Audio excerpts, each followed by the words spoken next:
우리를 사랑하시는 거룩하신 하나님 아버지, 죄 가운데서 소망 없이 살던 저희들에게 복음을 통해서 밝은 빛을 주시고 천국의 이 산 소망 속에서 이 땅에 남은 때를 하나님의 거룩하신 뜻과 영광을 위해서 살아갈 수 있도록 함께해 주신 은혜에 감사드립니다. 특별히 주님의 몸된 교회 안에 저희를 두시고 주님의 사랑으로 서로 사랑하며 또 함께 복음을 전하며 살아갈 수 있도록 모든 여건을 조성해 주시고 늘 도와주신 은혜에도 감사드립니다. 이번에 3일간에 걸쳐서 생활 집회를 마련해 주시고 매일같이 성경을 배울 수 있도록 인도해 주셔서 감사합니다. 하나님의 말씀을 함께 배우는 가운데 우리의 마음과 삶을 살필 수 있는 귀한 시간이 되게 도와주셔서 합당치 못한 삶이 있다면은 고칠 수 있도록 도와주시고 베풀어 주신 교훈을 가슴에 새기고 힘있게 삶 속에 적용하며 순종하는 가운데 예수 그리스도의 온전한 인격을 더욱더 닮아갈 수 있도록 해주시고 하나님께 더욱더 귀히 쓰임받는 한 해가 될 수 있도록 인도하여 주시옵소서. 집회를 계속해 나가는 가운데 주님께서 형제 자매들의 마음을 더욱더 은혜로 채우시고 어루만져 주셔서 마음을 부드럽게 만들어 주시고 또 마음과 삶을 하나님의 말씀 위에 더욱 굳건하게 세워 주시옵소서. 모든 것을 주님께 의지하면서 예수님 이름으로 기도드렸습니다. 아멘. 신약성경 마태복음 18장을 찾아보겠습니다.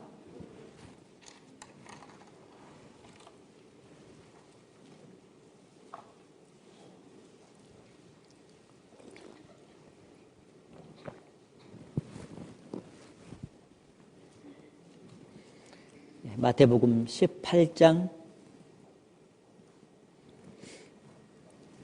21절부터 35절까지 제가 읽겠습니다. 그때에 베드로가 나와 가로되 주여 형제가 내게 죄를 범하면 몇 번이나 용서하여 주리이까? 7번까지 하오리이까? 예수께서 가라사대 네게 이르노니 7번뿐 아니라 70번씩 7번이라도 할지니라. 이러므로 천국은 그 종들과 회개하려 하던 어떤 임금과 같으니 회개할 때에 1만 달란트 빚진 자 하나를 데려오매 갚을 것이 없는지라. 주인이 명하여 그 몸과 처와 그 자식들과 모든 소유를 다 팔아 갚게 하라 한데 그 종이 엎드려 절하며 가로되 내게 참으소서 다 갚으리이다 하거늘 그 종의 주인이 불쌍히 여겨 놓아 보내며 빚을 탕감하여 주었더니 그 종이 나가서 제게 100데나리온 빚진 동관 하나를 만나 붙들어 목을 잡고 가로되 빚을 갚으라 하매 그 동관이 엎드려 간구하여 가로되 나를 참아주소서 갚으리이다 하되 허락하지 아니하고 이에 가서 저가 빚을 갚도록 옥에 가두거늘 그 동관들이 그것을 보고 심히 민망하여 주에게 가서 그 일을 다 고하니 이에 주인이 저를 불러다가 말하되 악한 종아 네가 빌기에 내가 네 빚을 전부 탕감하여 주었거늘 내가 너를 불쌍히 여김과 같이 너도 네 동관을 불쌍히 여김이 마땅치 아니하냐 하고 주인이 노하여 그 빚을 다 갚도록 저를 옥졸들에게 붙이니라. 35절은 같이 읽겠습니다.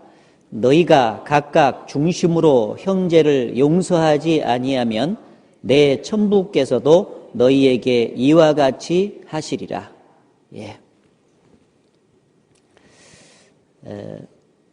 3일간에 걸쳐서 성경을 집중적으로 이렇게 배우는 시간을 갖게 됐습니다. 잘 아시는 대로 하나님께서 성경을 주신 목적은 크게 두 가지가 있습니다. 디모데후서 3장에 보게 되면은 이 성경은 예수 그리스도 안에 있는 믿음으로 말미암아 능히 구원에 이르는 지혜가 있게 하느니라. 첫 번째는 죄인이 구원을 받도록 도와주는 말씀이 성경 속에 기록이 되어 있어요. 그리고 나가서 구원받은 사람의 삶에 대해서 가르치는 말씀이 또 있죠. 그래서 그 뒤에 보면은 모든 성경은 하나님의 감동으로 된 것으로 교훈과 책망과 바르게 함과 의로 교육하기에 유익하니 이는 하나님의 사람으로 온전케 하며 모든 선한 일을 행하기에 온전케 하려 함이니라. 그런 말씀 있죠. 성경을 주신 두 번째 목적은 이미 구원받은 하나님의 사람으로 하여금 다양한 말씀을 가르쳐 줌으로써 온전케 한다. 그 말은 인격이 예수 그리스도처럼 닮아가도록 해준다. 그 말이에요. 예수 그리스도의 인격만큼 우리가 성장해 가야 되잖아요. 그렇게 해줄 뿐 아니라 모든 선한 일을 행하기에 온전케 한다. 이제 예수 그리스도의 인격을 닮아가는 목적은 최종적으로 선한 일, 주님 보시기에 선한 일을 열심히 하도록 그렇게 한 것이기 때문에 최종적으로 인격 성장과 아울러 하나님의 선한 일에 더욱 열심으로 수고할 수 있도록 도와주는 책이 이제 성경이다라고 이제 말할 수 있겠습니다. 그래서 이 성경은 항상 거울과 같기 때문에 우리 자신의 마음과 삶을 잘 이제 비춰준다라고 말할 수 있습니다. 그래서 3일간 말씀을 쭉 배우면은 그 성경이라는 거울 속에 투영된 우리의 마음과 삶의 모습을 잘 볼 수 있게 될 것입니다. 그 마음과 삶의 모습을 이제 성경대로 고치셔야 되겠잖아요. 그렇잖아요.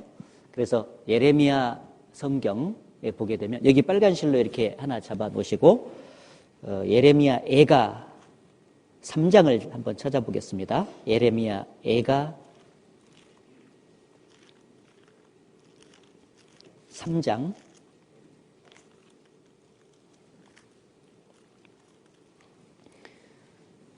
40절 41절 말씀 40절 41절 말씀을 같이 읽어보겠습니다. 우리가 스스로 행위를 조사하고 여호와께로 돌아가자 마음과 손을 아울러 하늘에 계신 하나님께 들자. 이 예레미야 선지자는 당시 이스라엘 백성들이 하나님 보시기에 마음과 삶이 합당치 못한 삶을 살고 또 죄를 진 결과 멸망될 그 예루살렘의 그 모습을 보고 그리고 그러한 그 징벌을 받은 그 대가가 엄청나게 크다는 것을 이제 깨닫고 그 백성이 간절히 하나님 보시기에 합당한 상태가 되기를 원했습니다. 그래서 여기 이렇게 권면하고 있죠. 우리가 스스로 행위를 조사하고 하나님의 말씀이라는 거울에 비춰보면은 우리의 행위가 조사되잖아요. 그래서 여호와께로 돌아가자. 마음과 손을 아울러 하늘에 계신 하나님께 들자. 우리의 마음이 하나님 보시기에 합당치 못하면 삶도 그렇게 되거든요. 그래서 마음과 손이라고 하는 것은 삶의 모습을 가르쳐요. 그래서 마음과 삶을 아울러 하나님 보시기에 합당한 상태로 고치는 그 일을 위해서 3일간 우리가 말씀을 배운다라고 말할 수 있을 것 같습니다. 하나님께서 이스라엘의 유명한 그 다윗 왕을 자기 마음에 합한 자라고 이렇게 칭찬을 해 줬잖아요. 여러 가지 이유가 있지만은 그 다윗은 항상 하나님의 그 말씀 앞에서 자기를 살피는 사람이었습니다. 기도도 항상 그렇게 했어요. 그래서 시편 139편 끝부분에 보면 하나님이여 나를 살피사 내 마음을 아시며 나를 감찰하사 내 뜻을 아옵소서. 내게 무슨 악한 행위가 있는가 보시고 나를 영원한 길로 인도하소서. 내 마음과 생각, 뜻 이것을 잘 살펴가지고 합당치 못한 것이 있으면은 고쳐주시옵소서. 깨닫게 해서 고칠 수 있도록 해주셔가지고 나를 영원한 길로 인도를 해주십시오 라고 항상 기도를 했던 사람이 다윗이었어요. 그래서 그 그 마음을 갖고 사는 사람이 사는 그 모습이 하나님 보시기에 굉장히 합당했던 겁니다. 그래서 그를 늘 귀하게 이제 써주셨어요. 그래서 그 다윗이 시편 139편 마지막에 했던 그 기도를 3일 동안 계속 하시면서 성경을 통해서 우리의 마음과 삶을 잘 살피시고 혹시라도 합당치 못한 것을 하나님께서 발견케 해주시면 즉시 그 앞에서 무릎을 꿇고 바로 고쳐서 하나님 보시기에 합당한 모습으로 이제 나아가야 될 것입니다. 만일 3일 동안 성경을 배워서 하나님께서 고칠 수 있는 것을 깨닫게 해주셨음에도 불구하고 여전히 고치려는 의지를 갖지 않고 고치지 않는다면 3일 동안 가르치고 배웠던 것이 헛된 것이 되겠죠. 예. 우리는 지금 왜 앉아 있는가 분명히 해야 됩니다. 그냥 성경 지식을 그냥 지식적으로 그냥 정리하고 그냥 아는 수준에 그치려고 앉아 있는 것이 아니고 그 배웠던 말씀을 내 삶에 조명을 해가지고 구체적으로 적용을 해서 정말 마음 깊숙이 하나님 보시기에 뚫어봤을 때 내가 어떤 것이 잘못됐는지 그것을 알려줘서 가지고 그걸 고치는 목적이 있다 그 말이에요. 그래서 반드시 이번에 일단 말씀을 통해서 내 잘못된 것을 드러내주면 나는 반드시 그 앞에서 무릎을 꿇고 고치겠습니다 하는 결연한 의지를 가지고 말씀을 다 배우신다면은 생활 집회가 유익이 될 거라고 믿습니다. 꼭 그렇게 해주실 거죠? 예.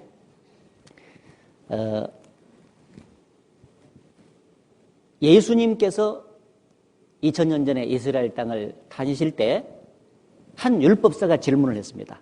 율법 중에 어느 계명이 크니까? 물었을 때 예수께서 두 가지로 요약해서 답변을 해주셨죠. 내 마음을 다하고 뜻을 다하고 성품을 다하고 힘을 다해서 주 너의 하나님을 사랑하라 하신 것이 크고 첫째 되는 계명이요. 둘째는 그와 같으니 내 이웃을 내 몸과 같이 사랑하라 하셨다 하니 이것이 온 율법과 선지자의 강령이니라. 구약 성경 전체 또 율법 전체는 크게 두 가지로 나눈다면 하나님을 사랑하라, 이웃을 사랑하라다. 그 하나님을 정말 사랑하고 이웃을 정말 사랑한다면 그는 성경 전체를 다 이루면서 사는 사람이다. 네, 그런 뜻입니다. 이게 두껍지만은 말이죠. 그래서 예수님께서도 그 말씀을 쭉 정리를 해 주시면서 사랑하는 그 제자들에게 요한복음 13장 34절 35절의 말씀을 해 주셨어요. 새 계명을 너희에게 주노니 옛 계명은 율법이잖아요. 근데 새 계명을 너희에게 주노니 서로 사랑하라. 내가 너희를 사랑한 것 같이 너희도 서로 사랑하라. 그리하면 모든 사람이 너희가 내 제자인 줄 알리라. 그러니까 이 신약 시대에 와가지고 구원받은 예수님의 그 제자들에게 하신 계명 중에서 제일 큰 계명 중에 하나가 뭐냐면은 서로 사랑하라요. 따라해보세요. 서로 사랑하라. 예, 그것이 제일 큰 계명 중에 하나다 그 말이에요. 그러니까 짜잘한 계명들도 다 지켜야 되지만은 우리는 가장 큰 계명을 먼저 지키고 봐야 돼. 그렇죠? 예, 성경에는 작은 계명이 있고 큰 계명도 있으니까 가장 중요한 큰 계명을 일단 지키려고 노력하다 보면은 짜잘한 계명들도 어느 정도 지켜지는 것입니다. 그렇죠? 예, 새 계명을 너희에게 주노니 서로 사랑하라. 내가 너희를 사랑한 것 같이 너희도 서로 사랑하라. 그리하면 모든 사람이 너희가 내 제자인 줄 알리라. 모든 사람이 여기 앉아있는 우리를 보고 정말 당신들은 예수님의 제자가 맞습니다 라고 인정하는 표시가 뭐냐? 너희가 말씀을 암송하면 모든 사람이 너희가 내 제자인 줄 알리라. 그렇게 안 돼 있죠? 너희가 기도하는 모습을 보면은 모든 사람이 너희가 내 제자인 줄 알 거다. 안 돼 있어요. 너희가 헌금하는 것을 보면은 모든 사람이 너희가 내 제자인 줄 알 거다. 안 돼 있죠? 뭐요? 그 모든 것이 다 필요한 것은 사실이지만은 그 모든 것을 초월해서 너희가 서로 사랑하면 그 말이요. 서로 사랑하면 모든 사람이 너희가 내 제자인 줄 알 거다. 세상 사람이 여러분들을 보고 저분들은 그리스도의 제자가 맞다 하는 것을 어떻게 아느냐 그 말이에요. 가장 중요한 것이 너희가 서로 사랑하면 구원받은 사람들끼리 정말 주님이 우리를 사랑하는 것처럼 사랑하면은 그 모습을 보고 과연 저 사람들은 예수님의 제자가 맞다 이렇게 평가를 해준다는 뜻입니다. 우리는 그런 평가를 받고 살아야 되잖아요. 새 계명을 주노니 너에게 주노니 서로 사랑하라. 따라해보세요. 서로 사랑하라. 그러니까 이 구원받은 신약시대 성도들에게 주신 계명 중에 제일 큰 계명 중에 하나가 뭐냐? 서로 사랑하라요. 그래서 우리는 큰 계명인 서로 사랑하라를 어떻게든지 실천하면서 이 땅에 남은 때를 이제 살아가야 됩니다. 그래서 그 서로 사랑하라의 구체적인 그 표현이 여러 가지가 있을 수 있는데 오늘은 그 서로 사랑하라가 서로 용서하는 것으로 나타나기 때문에 첫 번째는 사랑과 용서라는 제목을 가지고 오늘은 배울 것이고 내일은 그 주님의 사랑이 서로를 섬기는 모습으로 나타나기 때문에 내일은 사랑과 섬김이라는 주제로 배울 것이고 모레는 사랑과 회복이라고 하는 그 주제로 이렇게 이제 쭉 그동안에 이제 신앙생활을 한다 하고 또 동계수를 통해서 마음이 많이 회복이 됐겠지만은 그래도 아직도 회복이 덜 된 사람이 있을까 봐서 진짜 하나님 안에서 회복이 안 된 사람이 완전히 회복이 돼서 올 한 해를 좀 열심히 살아줬으면 좋겠다 하는 열망으로 사랑과 회복. 따라하겠습니다. 사랑과 용서, 사랑과 섬김, 사랑과 회복. 순서적으로 이렇게 주제를 가지고 배운다. 그런 내용입니다. 무슨 내용이 구체적으로 나올지는 이제 여러분들께서 간절히 기도를 좀 해주시고 같이 참석을 해주셨으면 좋겠습니다. 자, 이제 구체적으로 들어가서 오늘 사랑과 용서라는 그 제목으로 이제 말씀을 배우셔야 되겠는데, 이 본문의 말씀은 같이 읽었던 본문의 말씀은 베드로가 예수님께 중요한 질문을 함으로써 시작이 되죠. 예수님께서 그 질문에 답변을 해주신 거예요. 주여, 형제가 내게 죄를 범하거든 몇 번이나 용서하여 주리까? 그 물었을 때 예수께서 70번씩 7번이라도 용서해 주어라. 그렇게 말씀을 하면서 그렇게 용서를 해 줘야 되는 그 근거, 왜 그렇게 해야 되는지 너희들이 그 내용을 비유를 들어가지고 쫙 설명을 해 주셔요. 어떤 나라에 임금이 있는데 회계를 이제 쭉 하는데 1만 달란트 임금에게 빚진 사람이 이제 하나가 있었다. 그런데 그 빚을 갚을 능력이 없었다는 거예요. 그래서 임금이 빚을 갚아라 하니까 아이고 참아주셔서 내가 반드시 갚으리다 하고 막 불쌍하게 달라드는 거예요. 그러니까 너무 불쌍하잖아요. 그래서 임금이 다 탕감을 해줬어요. 그래, 빚 없던 걸로 한다 하고 1만 달란트 탕감을 해줬습니다. 얼마나 감사하겠습니까? 아니 그런데 이 사람이 나가다가 자기한테 또 100데나리온 빚진 사람이 와가지고 이제 빚진 사람을 만난 거예요. 가서 탕감받은 사람이 말하기를 다 갚아라. 그러니까 이 사람이 또 자기가 임금한테 한 것처럼 참아주셔서 내가 갚으리다 이렇게 한 거예요. 그럼 자기도 똑같이 탕감받았으니까 탕감해줘야 맞잖아요. 예. 그런데 탕감해주기는 고사하고 빚을 못 갚으니까 감옥에다 쳐 넣어버린 거예요. 그 모습을 옆에 동관들이 본 거예요. 동관들이 보면 너무 민망한 거예요. 세상에 1만 달란트나 탕감받았으면서 100데나리온 빚진 사람의 빚을 탕감을 못 해주고 옥에다가 가둬버리다니 그럴 수가 있을까? 그러면서 너무 그것이 문제가 돼가지고 마음이 문제가 됐어요. 옆에 본 사람이. 그래가지고 그 1만 달란트 탕감해줬던 임금 그 주인한테 가서 말하는 거예요. 세상의 임금님, 그 사람이 그럴 수 있습니까? 세상에 그럴 수 있습니까? 가서 이제 얘기를 한 거예요. 속에 있는 걸. 그러니까 임금도 정말 화가 난 겁니다. 세상에 그렇게 불쌍히 여겨가지고 1만 달란트 탕감해줬으면은 능히 100다대원 정도는 탕감해줘야 맞는데 그 동관을 불쌍히 여기지 않고 옥에다가 가두다니 당장 그놈을 끌어와서 옥에다 쳐 넣어라! 그러면서 마지막 그 임금이 말이죠. 마지막에 그 내용을 얘기하면서 예수께서 이제 교훈을 베푸신 게 같이 읽었던 말씀이에요. 같이 읽었던 말씀. 그 마지막 끝절을 같이 읽었던 말씀을 다시 한번 같이 읽어보겠습니다. 너희가 각각 중심으로 형제를 용서하지 아니하면 내 천부께서도 너희에게 이와 같이 하시리라.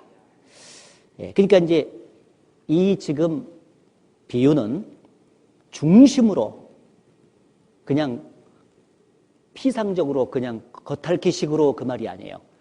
가운데 중자 마음 심자 정말 중심으로 형제를 용서하지 아니하면 하늘에 계신 하나님께서도 너희가 죄를 지었을 때 용서하지 않을 거다 이렇게 말씀해 준 거예요. 이게 참 큰일이잖아. 우리는 지옥에 갈 수밖에 없는 죄는 용서받았지만은 생활 속에 아버지와 아들 사이에 교제를 막는 그 죄를 짓기 때문에 그 죄를 매일매일 용서받아야 될 입장에 있는데 내가 용서를 하나님께서 내 죄를 용서해 주지 않는다 그 말이에요. 그럼 큰 문제가 생기는 거죠. 하나님의 은혜 공급이 두절되고 심령이 메말라버리고 짝짝 갈라져서 내 신앙이 성장되지도 못하고 열매는 거두지도 못해요. 하나님께서 생활 속에 짓는 죄를 용서해 주지 않고 은혜를 주시지 않는다면 우리는 신앙이 그렇게 말라 비틀어져 본다 그 말이에요.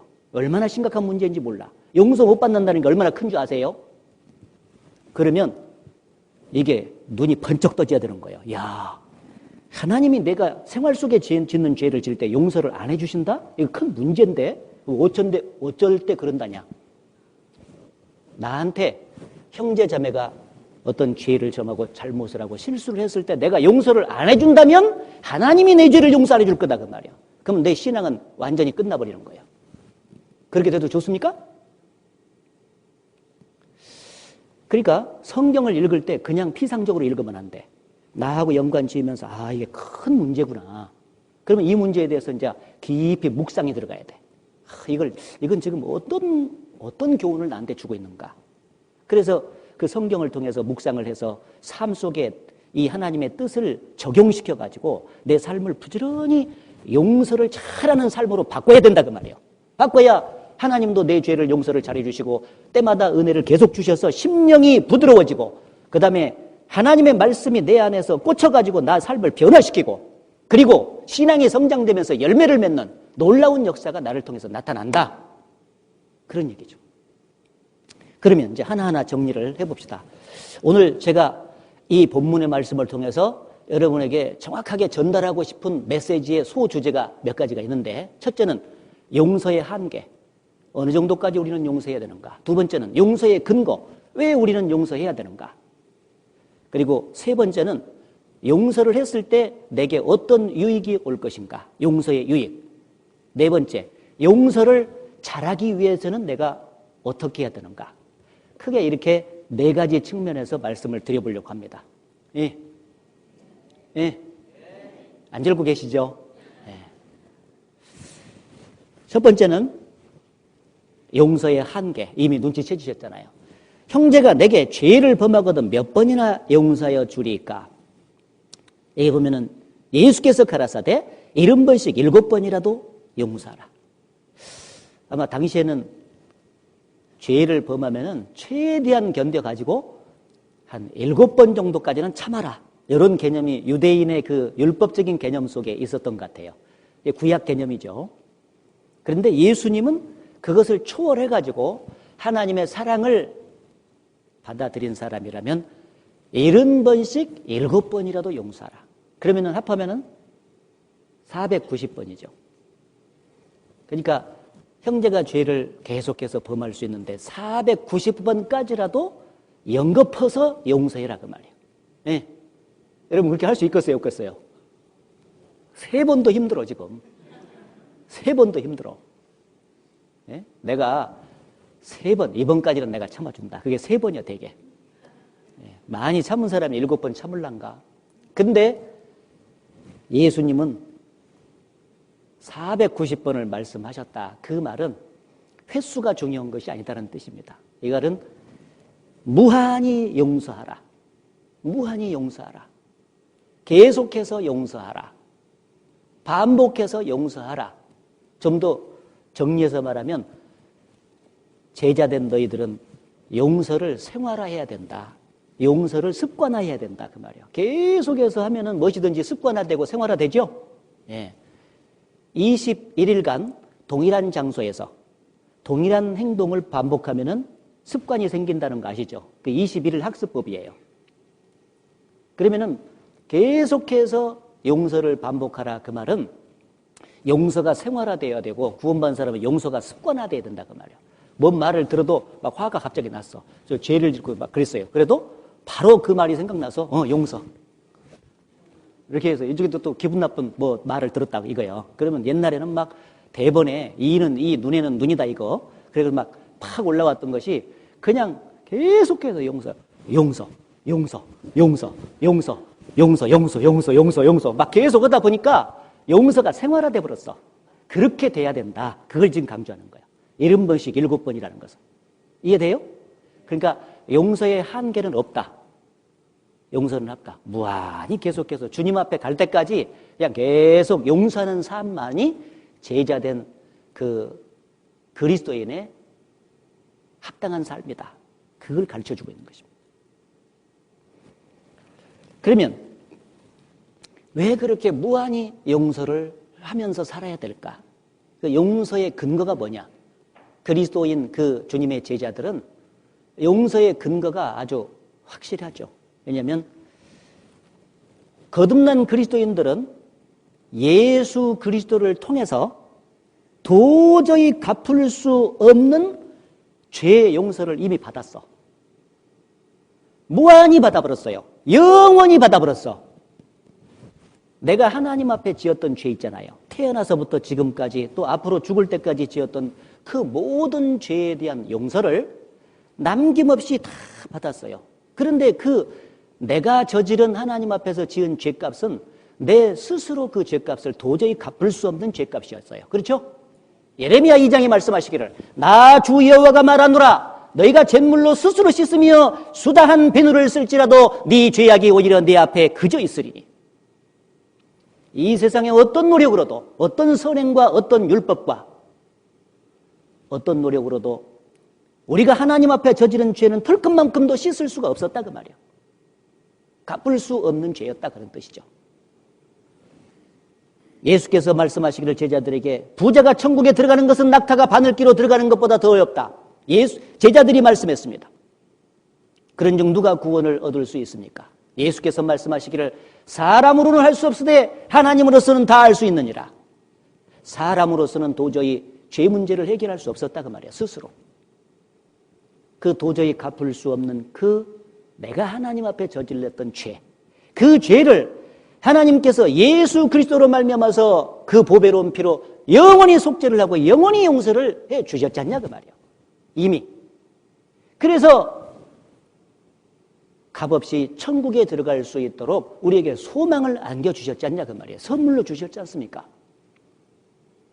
그러니 이미 하나님 앞에서 지옥에 가서 대가를 치를 수밖에 없는 그 갚을 수 없는 그 죄를 용서를 받았기 때문에 당연히 그 정도 죄를 용서받은 사람이라면은 자기에게 범한 조그마한 죄는 당연히 용서해 줄 수가 있어야 된다. 무한히 용서해도 모자란다 그 말이에요.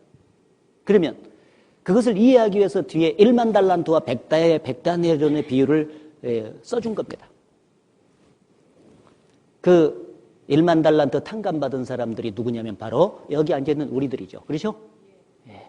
탕감해 주신 임금님은 하나님이십니다. 하나님. 그리고 100데나리온 내게 빚진 사람은 누구냐면 사랑하는 형제 자매들. 더 나가서 이방인들도 해당되겠죠. 그들입니다. 그러면 우리가 하나님 앞에서 탕감받은 1만 달란트 탕감이 어느 정도 되느냐? 잘 아시죠? 1만 달란트라고 탕감받았는데 1달란트가 6,000데나리온이에요. 6,000데나리온. 그러면은 한 데나리온이 얼마 정도 가격이냐? 노동자 한 사람이 하루 동안 이빠이 일해가지고 번 품삯이에요. 한 푼도 안 쓰고 노동자 한 사람이 일한 거예요. 그러면은 한 달란트가 6,000데나리온이란 것은 6,000데나리온이 나오려면 6,000일 동안 6,000일은 다시 말하면 20년이에요. 20년. 20년 동안 노동자가 한 푼도 안 쓰고 일해서 모은 돈이 6,000데나리온 한 달란트예요. 근데 그것만 용서가 되는 것이 아니라 1만 달란트라고 했죠. 그렇죠? 그럼 거기다가 만을 곱해야 돼. 그러면 20만 년 동안 노동자가 20만 년 동안 한 푼도 안 쓰고 번 돈을 계속 모은 그 분량이 1만 달란트인 것입니다. 그러면 20만 년 동안 사는 사람 있어요, 없어요? 70년 잡으면 한 3,000번을 세상에 태어났다 죽었다 해야 돼. 그러니까 이 1만 달란트 탕감을 받았을 때 이 1만 달란트는 도저히 인간으로서는 갚을 수 없는 빚이었다는 것을 설명해 준 겁니다. 예. 20만 년 동안 번 돈을 안 써야 되니까 20만 년 살 수도 없잖아요. 그 엄청난 죄의 빚을 하나님께서 예수 그리스도의 피를 흘려가지고 그 죄값을 다 갚아 주신 것입니다. 그러니까 그거는 우리 생애 속에서 도저히 갚을 수 없는, 보답은 조금이라도 할 수 있어도 갚을 수는 없어. 이해되죠? 예, 그만큼 엄청난 그 죄의 빚을 우리가 탕감받고 살기 때문에 우리에게 100데나리온은 100일 정도 품삯이지 않습니까? 그 정도는 1만 달란트에 비해서는 아무것도 아니야. 그것은 능히 탕감을 해줘야 된다. 그런 뜻입니다. 그 많은 죄를, 평생 죄를 용서를 받았다면 너무 감사한 노릇인데 그렇게 받아놓고 서로 신앙생활을 하는 가운데 사랑하는 형제 자매들과 서로 교제를 하는 가운데 문제가 생겨가지고 또는 죄를 범해가지고 했을 때 그것을 그렇게 용서를 못 한다면은 그것이 어찌 1만 달란트 탕감받은 사람의 마음가짐이냐 그 말이에요. 옆에서 누가 그것을 봤다면은 세상에 하나님 아무개가 그럴 수 있습니까? 가서 말하겠죠? 예? 세상에 1만 달란트 탕감 받아놓고 평생 죄 다 용서해 줬더니 아니 자기한테 한두 가지 잘못한 거 그 잘못을 가지고 그렇게 문제를 삼아가지고 난리를 칩디다. 세상에 그럴 수가 있어야 말쌉니까? 예? 이러면서 막 난리를 치겠지 또 보고는요. 그럼 뭐라겠어? 도대체 그런 놈이 있나? 해가지고는 옥에다 집어넣어라. 지옥은 안 보내겠지만 말이죠. 그런 하나님의 마음이 들어있다 그 말입니다. 그래서 우리가 죄 용서받은 그 큰 사랑은 갚을 수 없는 은혜라 하는 것을 꼭 잊지 마셨으면 좋겠습니다. 그렇게 갚을 수 없는 사랑과 갚을 수 없는 죄 용서 그 은혜를 받았기 때문에 그 용서에 근거해서 작은 죄를 너한테 짓는 사람의 그 죄는 당연히 용서하고 살아라. 용서의 근거는 바로 거기 있습니다. 그러니까 내가 용서를 해야 되는 것은 나에게 근거를 찾으면 안 되고 다른 사람이 나한테 이렇게 뭐 잘해주니까 용서한다든지 다른 사람에게서 근거를 찾을 수가 없는 겁니다. 구원받은 사람은 항상 나와 상관없이 다른 사람과 상관없이 수직적으로 예수 그리스도를 통해서 하나님께로부터 직접 영원한 죄 용서를 받았기 때문에 그것에 근거해서 나도 다른 사람을 용서하는 겁니다. 예. 나 좀 보세요. 위에서부터 이렇게 내려와 가지고 옆으로 가는 거예요. 예. 해봐요. 이렇게 위에서 내려와 가지고 예. 여기서 용서 받았기 때문에 옆으로 간다. 용서한다. 아셨죠? 예. 이거 잊어먹으면 안 돼. 이거 이쪽에서 이렇게 오면 나도 용서한다. 아니요. 그렇게 하려면 용서 못 하고 살아. 여기서 내려왔기 때문에 알았죠? 예. 니은자로 닦아버려. 이렇게 니은자로 이렇게 받았으니까 용서한다. 용서 받았으니까 용서한다. 그 크신 사랑 세상 무엇으로도 다 갚을 수가 없어서 나는 언제나 주님의 은혜에 복음의 빚진 자 한량없는 은혜 갚을 수 없는 은혜 내 삶을 애워 사는 하나님의 은혜 찬송 있죠? 예. 그게 이제 그 노래예요. 그게 이 가사가 그걸 말하는 거예요. 1만 달란트 탕감 받은 것에 대해서 아주 그 은혜가 너무 크다. 갚을 수 없는 은혜다 하는 것을 이제 고백하는 그 찬송입니다. 그게. 자, 우리가 용서를 그렇게 무한히 해야 되는 근거는 예수 그리스도를 통해서 그렇게 이미 영원히 죄 용서를 받았기 때문이다 하는 것을 꼭 기억을 해 주시기를 바랍니다. 이게 빨간 실로 잡아놓고 골로새서 3장.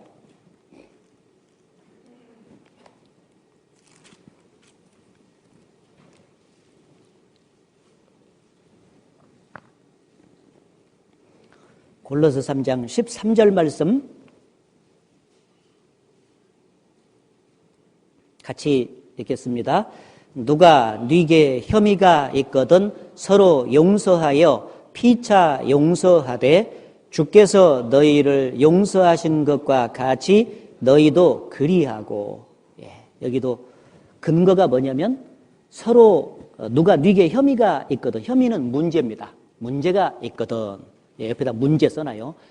누가 문제를 일으키거든 문제를 주거든 그 말이요. 서로 용납하여 피차 용서하되, 용서를 해야 되는데 주께서 너희를 용서하신과 같이 너희도 그리하고. 용서의 근거는 항상 예수님께서 우리를 용서하셨기 때문에 그것에 근거해서 피차 서로 용서를 해야 된다. 그렇게 말씀을 하고 계시는 것입니다. 그 앞으로 넘겨서 에베소서 4장. 중요한 말씀들이 반복되어 있죠. 에베소서 4장 32절 말씀.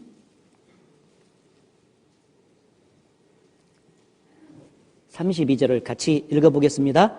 서로 인자하게 하며 불쌍히 여기며 서로 용서하기를 하나님이 그리스도 안에서 너희를 용서하심과 같이 하라. 역시 여기도 똑같이 서로 용서하기를 그리스도 안에서 너희를 하나님께서 용서하심과 같이 하라. 항상 용서의 근거가 예수 그리스도를 통한 죄 용서, 그것에 근거해서 너희들도 용서해라. 이렇게 꼭 말씀을 하셨어요. 만약에 여러분이 여기 앉아있는 여러분이 예수님의 피로 말미암아서 죄를 영원히 용서받은 적이 없다. 그러면 이 말씀을 받을 자격이 없는 거죠. 그러나 정말 구원받을 때 영원히 용서를 받은 거, 그리고 너무나 그 내용을 감사하게 받았다면 당연히 100대내량 정도 빚진 형제를 용서해 줄 수가 있어야 되지 않느냐. 그건 논리적으로 충분히 가능하고 가만히 묵상하면 묵상할수록 그게 타당한 말씀이라는 걸 알 수가 있습니다. 그래서 항상 용서를 이렇게 쭉 생활화를 이제 해 나가야 되는데, 그 용서를 해야 되는 어떤 사건과 상황이 딱 주어지면은 아버지께서 어떠한 사랑으로 나를 용서해 주셨는가를 깊이 묵상을 해볼 필요가 있죠. 묵상을 쭉 해보면은 그 문제를 준 사람에 대한 원한과 어떤 그 마음속에 깊은 어떤 그 쓴뿌리 맞잖아요. 어떤 분노, 그리고 그 문제를 준 사람에게 보복하고 싶은 어떤 심리, 이런 것들이 그 묵상을 하면 할수록 쭉 이렇게 눈 녹듯이 녹아요. 그래서 마음이 부드러워지고 새로운 마음으로 바뀔 겁니다. 항상 거듭난 그리스도인들의 마음이 바뀌는 것은 자기를 향한 하나님의 사랑과 용서를 묵상할 때 바뀌는 거예요. 그것이 없으면은 마음이 안 바뀝니다. 인간적인 노력으로는 절대 될 일이 아니죠. 자, 그래서 용서의 근거는 항상 예수 그리스도를 통한 영원한 죄 용서를 받았기 때문에 용서해야 된다라고 말씀하셨습니다. 세 번째, 용서를 우리가 했을 때 어떤 유익이 우리에게 주어질 것인가, 그것을 좀 생각을 해봐야 되겠는데, 첫째는 이 용서는 하나님의 사랑을 우리가 진짜 실천하는 거예요. 실천하는 겁니다. 용서는. 그렇기 때문에 하나님의 사랑을 실천하는 것이기 때문에 이것은 하나님을 틀림없이 기쁘시게 하는 삶이에요. 우리는 지금 살든지 죽든지 그리스도를 기쁘게 하는 그 삶을 살려고 지금 계속 살고 있지 않습니까? 그런데 여러 가지 그 삶이 하나님을 기쁘시게 하지만은 그 중에서 가장 근본적이고 첫 번째 중요한 것이 용서하는 삶을 살았을 때 그건 반드시 사랑을 실천하는 것이거든요. 그렇기 때문에 그건 반드시 하나님을 기쁘시게 하는 거예요. 그렇기 때문에 하나님을 기쁘시게 했는데 하나님은 우리에게 축복을 안 해주시겠습니까? 유익한 거죠. 고린도후서 2장.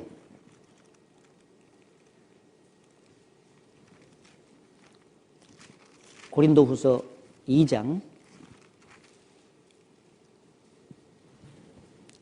7절부터 제가 읽겠습니다.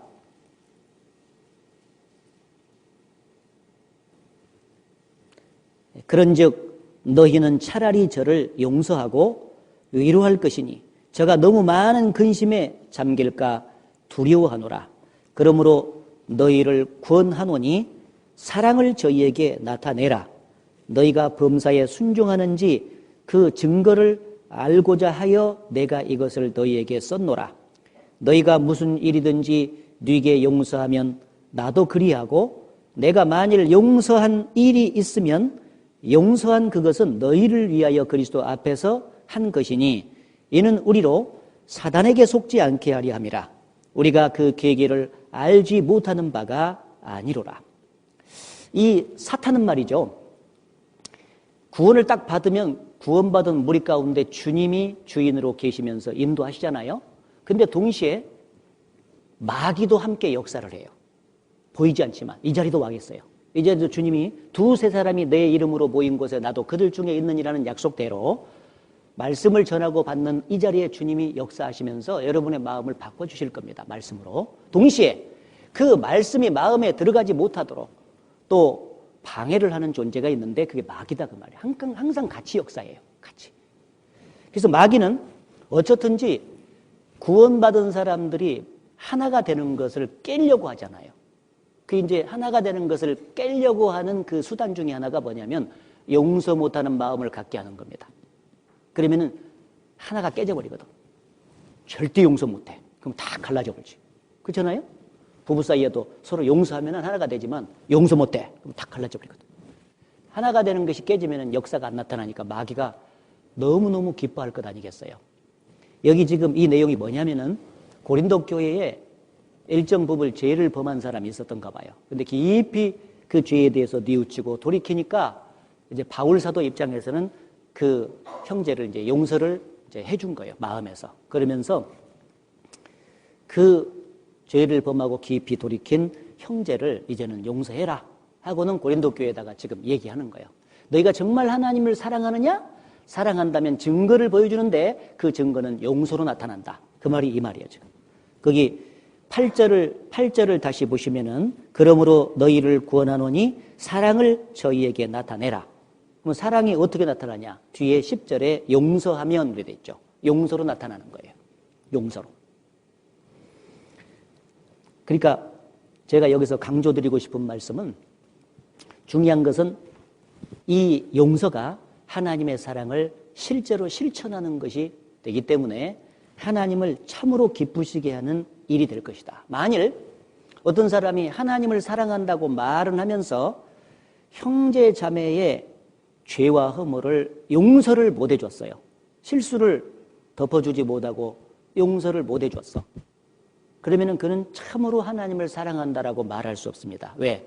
요한일서 4장에 보면 누구든지 그 형제를 사랑하느라 하고 그 형제를 미워하면 그는 하나님을 뭐 거짓말하는 자로 만든 것이다. 그랬잖아요. 하나님 사랑과 형제 사랑이 연결돼 있어요. 그러니까 반드시 형제의 죄를 잘못을 용서했을 때 그게 하나님의 사랑을 실천하는 것이 되는 겁니다. 베드로전서 4장에 여러분도 잘 아시는 만물의 마지막이 가까웠으니 역사의 마지막 때 가장 확실하게 나타나는 증세가 뭐냐면 많은 사람의 사랑이 식어지거든요. 그렇죠? 많은 사람의 사랑이 식어질 때 거듭난 그리스도인들은 더욱더 역행을 해서 반대로 그 사랑을 실천해야 돼요. 그래서 무엇보다도 열심으로 서로 사랑할지니 사랑은 허다한 허물을 덮느니라. 허다한 허물을 덮는 것으로 용서하는 것으로 사랑을 실천해라고 거기서 나와 있잖아요. 네. 저 세상 사람들하고 마지막 역사의 마지막 때 우리들하고 다른 점이 뭐예요? 여러 가지 다른 점이 있지만은 실질적으로 세상은 사랑이 식기 때문에 절대 용서가 안 돼. 그러니까 문제가 더욱더 많이 갈라지고 서로 사람과 사람끼리의 인정머리가 식어버리니까 나누어진다 그 말이에요. 그런데 거듭난 그리스도인 교회마저도 만약에 그런다면은 그것이 어떻게 그리스도인 제자며 그리스도의 교회라고 말할 수 있겠느냐. 그들은 그럴지라도 그들은 용서 못해서 자꾸 나누어지기를 반복한다 할지라도 거듭난 그리스도인들의 교회는 계속해서 용서를 함으로써 무엇보다도 열심으로 사랑하라 그 말은 열심으로 용서해라 그 말이에요. 여러분 열심으로 용서하고 있습니까? 확실해요? 양심적으로 대답해봐. 습관화가 됐냐 그 말이에요. 용서를 습관화하고 있냐고 지금. 마음속에 지금 여러분 마음속에 진짜 하나님 앞에서 대답해봐요. 나를 지금 문제 삼고 있는 사람이니까 예전에 뭐 어쩌고 저쩌고 한 사람 나 다 용서했습니다. 참으로 된 사람 그 복이지 진짜. 그렇죠? 무엇보다도 열심으로 사랑함으로써 용서함으로써 그 사랑을 실천하라 그 말이에요. 그 실천했을 때 하나님을 기쁘시게 하니까. 그래서 용서를 해라. 예. 알았죠? 용서하면은 틀림없이 그 사랑 실천입니다. 그러니까 하나님을 기쁘시게 하는 거예요. 그래서 노아의 세 아들을 잘 아시잖아요. 홍수가 끝나고 노아가 포도 농사가 잘 됐든지, 예? 그 포도주를 만들려고 해서 포도주가 나온 건 아닙니다. 예? 포도를 해두면 이렇게 좀 그 발효가 돼가지고 그 맛이 좀 취하잖아요. 좀 과하게 마셨는가 봐. 마시다 보니까 그만 아랫도리를 벌거벗고 잤는지 그 세 형제간 중에서 먼저 함이 가서 본 것 같아요. 함이 보니까 세상에 아버지가 벌거벗고 자니까 그것을 덮어줘야 되잖아. 자식된 둘로서는. 그 허물을 갖다가 얘기해야 되겠어요? 근데 이놈이 덮어주려고 생각지는 않고 형들한테 와가지고 막 얼러리 꼴라리 하면서 아버지가 세상에 이렇게 저쩌고 한다 막 이런 거예요. 나중에 그 이제 두 형제간이 그걸 듣고 가서 세상에 아버지가 그랬어. 그래서 이제 아버지 하체도 보지도 않았다 그랬어. 뒷걸음질 쳐가지고 이렇게 자기 웃옷을 벗어서 이렇게 덮어줬다. 예. 그 나중에 이제 그것이 그 노아가 잠에서 일어나가지고 그 사실을 알고 나서 축복과 저주를 선포할 때 그 야벳과 그 다음에 셈 후손들에게는 축복을 해줬지 않습니까? 물질적인 축복과 영적인 축복을 약속을 해주고 그 함의 후손들은 저주하는 그 모습이 나와 있어요. 아니 세상에 올라리꼴라리 한 번 했다고 그렇게 민족적으로 저주를 내리면 어쩌다는 것이냐. 그게 깊은 교훈이 있는 것 같아요. 그래서 그거는 덮어준다는 의미예요. 덮어주냐 안 덮어주냐 그게 중요한 게. 덮어주는 것은 사랑을 실천하는 거예요. 아버지의 허물이지만은 아버지가 그거 잘한 것은 아니죠. 그렇지 않습니까? 그러나 잘한 것은 아니더라도 아들된 입장에서는 그걸 덮어줘야 되는 거예요. 그런데 그것을 덮어주지 않았던 그 함의 모습은 바로 죄를 형제가 허물이 있고 죄를 범했을 때 그걸 용서 못하는 그 모습을 가르치는 거예요. 용서 못하는 그 모습은 마치 함이 덮어주지 않는 모습과 똑같대. 그래서 이렇게 큰 저주를 받은 거예요. 그래서 하나님은 이 형제가 죄를 범했을 때 그것을 용서해주는 그것이 사랑의 실천이라고 보기 때문에 그걸 가장 기뻐하신다. 그래서 축복을 해주시기 때문에 용서가 유익하다. 첫 번째 말씀을 드렸고, 두 번째는 우리는 이제 주님을 기쁘시기 위해서도 살지만은 우리가 아까 성경을 배우는 목적이 예수 그리스도의 인격을 점점 닮아가기 위해서 산다 그랬잖아요. 이는 성도를 온전케 하며 그 말씀이 바로 그 말이거든요. 인격을 보이지 않지만 예수님처럼 점점 닮아가도록 만드는 거예요. 그런데 이 용서하는 삶이 예수님의 인격을 가장 잘 담게 만들어줘요. 유익이에요, 그게. 예수님은 항상 제자들에게 말씀하시기를 마태복음 5장 44절에 네 원수를 사랑하고 그들을 위해서 핍박하는 자들을 위해서 기도해줘라. 그렇게 얘기했고 요한복음 13장 1절에 보면 자기의 사람들을 사랑하시되 끝까지 사랑하셨다. 사랑을 끝까지 하시고 용서를 끝까지 했어요. 제자들이 얼마나 그 예수님 보시기에 합당치 못한 죄와 잘못을 많이 3년 반 동안만 해도 많이 적겠습니까? 그럼에도 끝까지 허물을 덮어주면서 용서를 했고 자기를 팔 가룟 유다까지도 끝까지 사랑을 했다. 그게 나오지 않습니까? 십자가에서 돌아가실 때 자기를 못 박는 그 사람들을 향해서 하나님 앞에 기도하는 모습도 역시 용서의 기도죠. 아버지여 저들의 죄를 사하여 주옵소서. 저들이 하는 것을 알지 못하나이다. 그러니까 예수님은 용서의 사람이었어요. 예수님의 인격 자체가 용서였어요. 그렇죠? 그러면 우리가 용서하기를 반복하고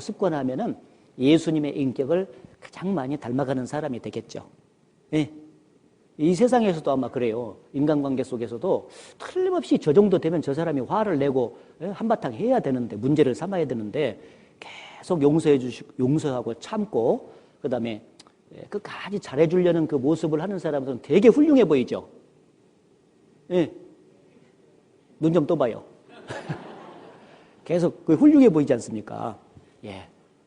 그런데 세상에서도 그런데 구원받은 사람은 더욱더 우리는 예수 그리스도의 성품을 닮아가기 위해서 사는 사람이라고 하면서 용서를 못한다면 예수님 예자도 지금 닮아가지 못하고 있는 것이 아니냐 그 말이에요. 그래서 특별히 끝까지 그 용서를 하는 그 삶 자체가 예수님의 인격을 닮아가는데 가장 합당하기 때문에 우리는 용서하는 삶을 살아야 된다. 그 찬송가에도 그 주님이 용서하는 기도 있잖아요. 주님의 용서의 기도 내가 어찌할리요. 용서하면서 눈물을 흘리면서 그 기도했던 그 기도의 의미, 그런 것이 내 마음속에 그대로 전이 돼서 우리가 그 예수님의 용서의 인격을 닮아가야 된다. 그런 얘기입니다. 시편 109편. 시편 109편.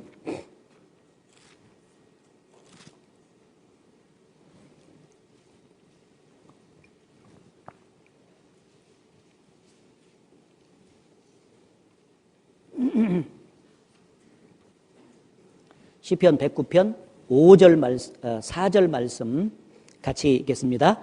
나는 사랑하나 저희는 도리어 나를 대적하니 나는 기도할 뿐이라. 예, 여기 나는 사랑하나 저희는 도리어 나를 대적할 때, 이런 경우가 꽤 많이 있지 않습니까? 우리가 믿음을 지키고 살아갈 때 이방인에게 이제 복음 전할 때도 그러고, 때때로는 참 이상하게 얽혀가지고 교회 안에 형제 자매들과의 관계 속에서도 또 그런 경우가 있어요. 그때 나는 기도할 뿐이라 했는데 이 기도의 내용이 뭐였을까? 예수님의 기도입니다. 바로 사랑했기 때문에 저들의 죄를 용서하여 주시옵소서라고 기도해 주는 그 기도가 절대적으로 이제 필요합니다. 그래서 용서는 주님의 인격이다. 그걸 닮아가는 거다라고 말씀드릴 수 있습니다. 자, 세 번째 용서의 유익은 뭐냐면은 그 용서를 만약에 하지 않잖아요. 용서를 자기한테 이제 죄를 범한 사람, 문제를 준 사람을 용서를 안 하면은 내 마음 상태가 점점 힘들어져요. 용서를 안 한 것 때문에 내가 마음이 더 기뻐지고 평안해지고 자유해지고 더 좋아지면은 용서를 하지 말아야 되잖아요. 노비라도 얻어가지고 우리 용서하지 말자잉 해가지고는 막 같이 용서하지 말아야 돼.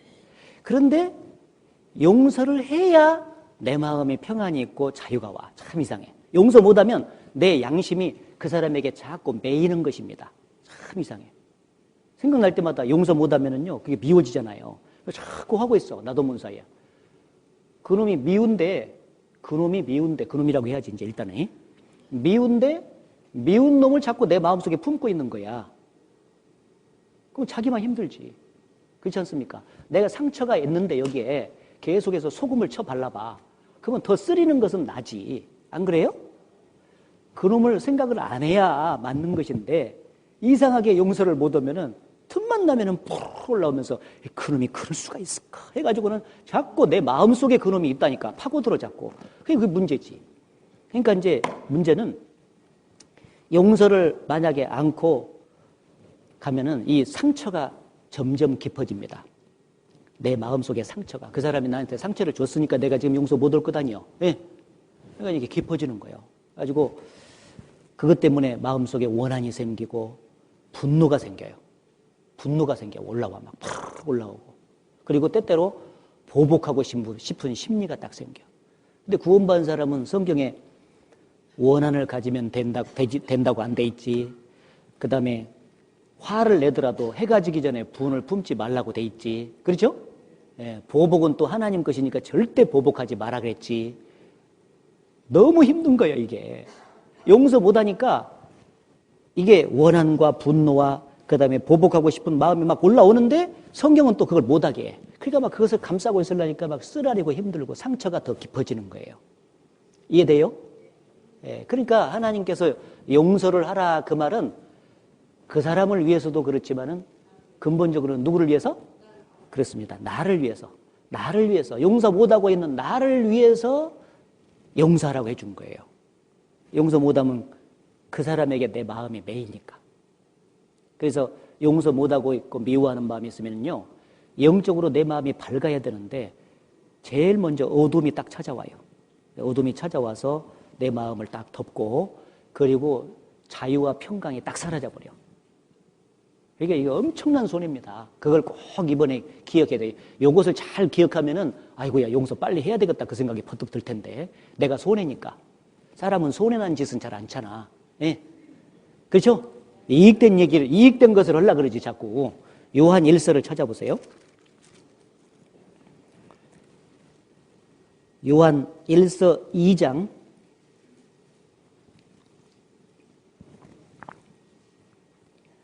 10절 11절, 요한 1서 2장 10절 11절.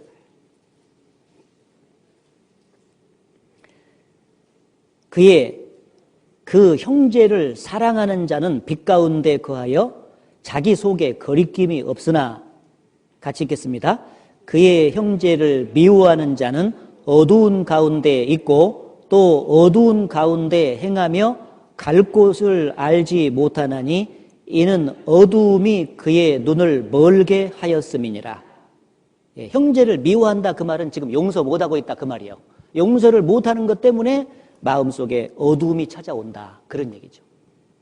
그래서 마땅히 어떻게 행할 길을 알지 못하고 살다 보니까 잘못하면 걸려 넘어지고 올무에 걸리고 죄도 짓기도 쉽고 말이요, 그런 상태가 될 뿐 아니라 마음이 늘 그 사람에게 매여 있으니까 자유하면서, 예수께서 말씀하시기를 마태복음 8장에 진리를 알지니 진리가 너희를 자유케 하리라, 그런 말씀 있잖아요. 복음의 진리의 말씀을 받아들이기 전까지는 죄로 말미암아서 지옥 갈 수밖에 없는 운명에 걸려 있어요. 매여 있어. 그러니까 자유가 없어. 그러다가 영원히 죄를 다 용서받고 나면은 마음속에 진정한 자유가 생겨. 그래서 마음속에 평강이 찾아와. 내게 강 같은 평화 넘치네. 넘쳤죠? 예. 야, 이제 나 죄 때문에 지옥 갈 염려 없구나. 죽음 건너편에 나 심판 없다. 내가 언제 죽어도 천국 갈 수 있다. 소망이 딱 생기면서 영혼의 자유함이 생겨. 새가 사냥꾼의 올무에서 새같이, 예? 올무에 탁 걸려서 막 새가 말이죠, 날아가려고 하는데 막 애를 쓸수록 올무가 더 조여가지고 막 푸석푸석 하는데 말이에요. 자기 힘으로는 못했는데 어떤 사람이 와서 올무를 탁 끊어줬어. 탁 끊어주니까 막 이 새가 얼마나 자유롭겠어요. 막 탁 펴면서 막 나 자유다. 예. 사냥꾼의 올무에서 새같이 짜짜 먹어서 막 날아가겠죠? 우리 영혼이 그랬었다 그 말이에요. 그렇게 죄 용서를 받고 자유함을 받았어요. 그런데 문제는 내가 죄 용서를 못 해주니까 내가 얽히는 거예요. 그 다음부터는 또. 그럼 무슨 말인지 알죠? 내 영혼이 자유가 없고 그리고 평안이 없고 매일 그것 때문에 에너지가 그쪽으로 소비가 돼. 그래서 여러분, 이 용서 못하는 대상을 향해서 막 살면은 좋은 생각이나 나쁜 생각이 자꾸 나. 나쁜 생각이 자꾸 나. 그놈 가다가 엎어져 버리면 안 될까? 그 코가 깨져 버리면 안 될까? 막 이런 생각이 또 들 수도 있고, 잘못하면은. 근데 사랑만 하다가 가야 될 형제 자매를 향해서 그런 마음이 문득문득 올라올 수 있다는 사실 자체가 괴롭잖아. 예. 왜 그렇게 살아야 될 것 같아? 그래서 문제는 자꾸 에너지가 정말 주님과 복음과 교회를 위해서 창조적으로 집중해서 쫙 나가야 될 이 에너지가 그만 그 사람에게 양심이 매여가지고 에너지가 분산돼 버려가지고 이게 제대로 주를 위해서 힘있게 못 사는 것입니다. 그래서 네 양심의 자유와 평안과 그리고 에너지의 주님을 향한 집중을 위해서도 너는 용서해라, 이렇게 말씀하신 거예요. 알았죠? 예, 그리고 내가 만약에 용서를 않잖아요. 그러면 우리는 평생 자기가 하나님 앞에서 죄를 안 짓고 살아야 될 자신이 있으면 용서 안 해도 돼. 그런데 그런 자신 없으면 빨리 용서를 하는 게 좋아요. 왜 그러냐면은 구원받은 이후에 하나님 앞에서 내 죄를 용서받는 조건이 다른 형제를 용서하는 조건으로 용서를 받는 거예요. 성이 그렇게 돼 있거든. 마태복음 6장을 찾아봅시다. 마태복음 6장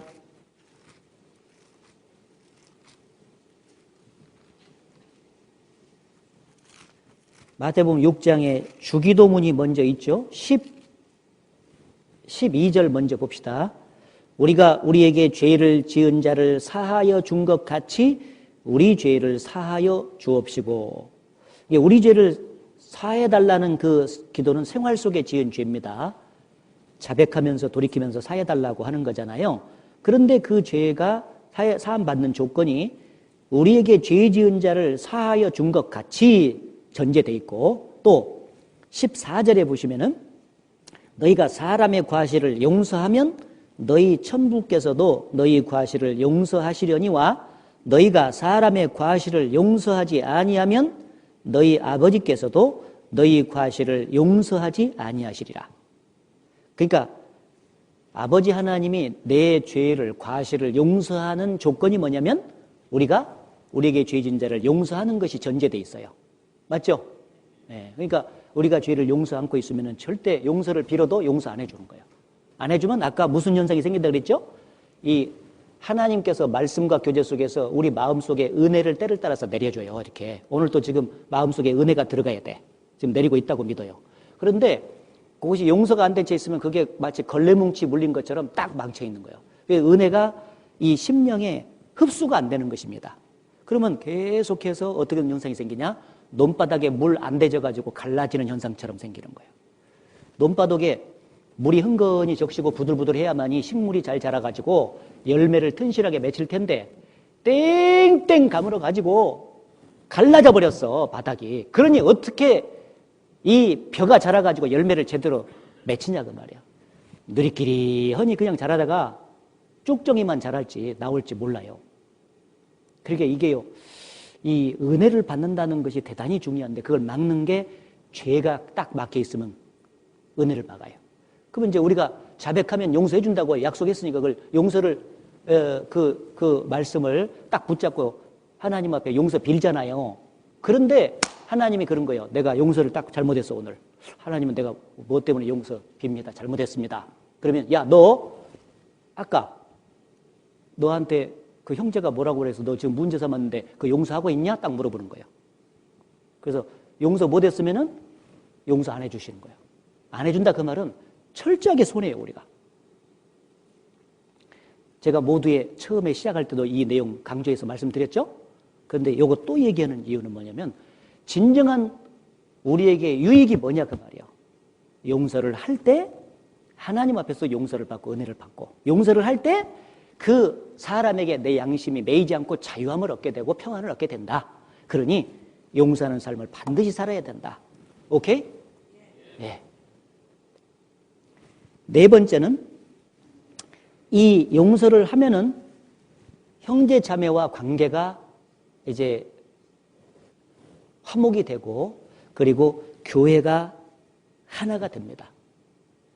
교회가 하나가 되면 복음이 잘 전해지지 않습니까? 그래서 교회가 하나가 되는 데 있어서 결정적인 역할을 하는 것이 용서입니다. 여러분이 그동안의 신앙생활 가운데서 체험을 쭉 해보면은 하여튼 제일 괴롭히는 게 그거잖아. 뭔가 문제가 생기는 거예요.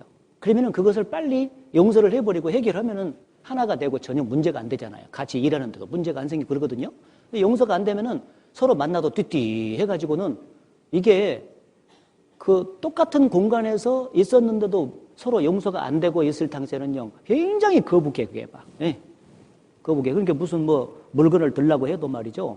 옛날에 막 마음이 하나 있을 때는 막 보고 얼굴도 보면서 아이고, 우리 같이 들읍시다. 예? 해가지고 막 탁 들면 막 휙 팍 나가지고 금방 들 텐데, 이게 서로가 이게 해결이 안 돼서도 하지만 띠띠 하니까 물건이 있으면 이렇게 팍 들어버려야 될 텐데 이쪽만 딱 들다가 너 깨져버려. 이게 힘이 팍 안 써진다니까. 아이고, 내가 이거 어떻게 예를 들어 설명해야 될지 모르겠네. 중요한 문제입니다. 그러니까 용서를 하면 교회가 다 하나가 되고, 하나가 된 그곳에 항상 성령이 역사한다는 거 아시죠? 골로새서 3장.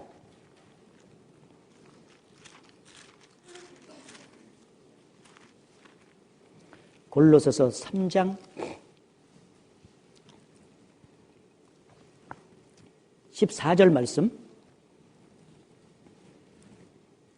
같이 읽겠습니다. 이 모든 것 위에 사랑을 더하라. 이는 온전하게 매는 띠니라. 예, 이 모든 것 위에 사랑을 더하라. 이는 온전하게 매는 띠니라. 그렇죠. 띠.